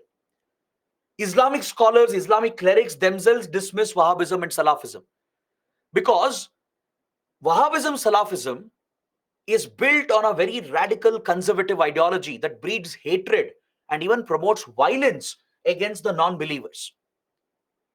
It's a very rigid interpretation, a wrong interpretation of Islam, right? Because there are many moderate strands of Islam. If you look at Shias, Hazaras, Sufis, even within Sunni sect, there is a moderate strand. If you look at the Islam present in largely in the Indian subcontinent, it's a very moderate strand. Wahhabism, Salafism is more closely linked with the rigid Arabian version of Islam, the Middle Eastern version of Islam, which has been propagated by Saudi Arabia. Saudi Arabia has a vested interest, the Saudi kingdom, right? The Sunni powers have a vested interest in promoting radical ideologies because they've used it for their geopolitical purposes. That's why Saudi Arabia has often funded radical madrasas. It continues to do that even today.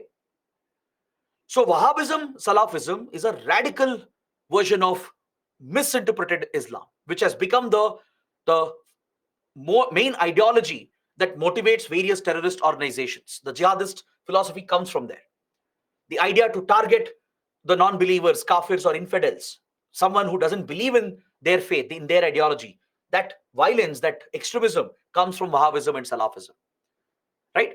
So in every religion, you find such strands of extremism. In Buddhism, in Christianity, in Judaism as well, in Sikhism, in Hinduism as well.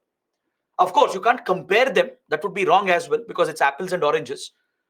But there exists a strand of extremism in every faith.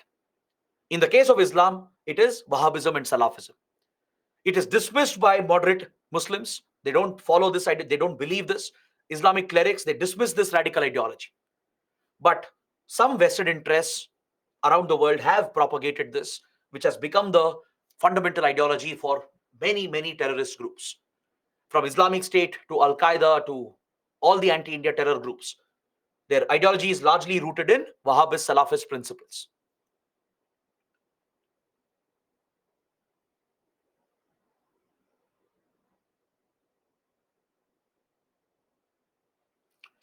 All right. So, guys, these were the questions that I could see here. I hope it was a good session. I hope it was interesting. Do let me know in the comments how it went. These are big topics, very complex topics. We have to spend a little time to break down these topics and make you understand everything, right? So we are at the end of this topic. Tomorrow we'll wrap it up. We'll discuss Kashmir and few other topics under the chapter on terrorism. So that is it for today. Have a great day. Thanks for watching. Do let me know how the class went in the comments, and we'll see you tomorrow. Till then, take care. Bye bye.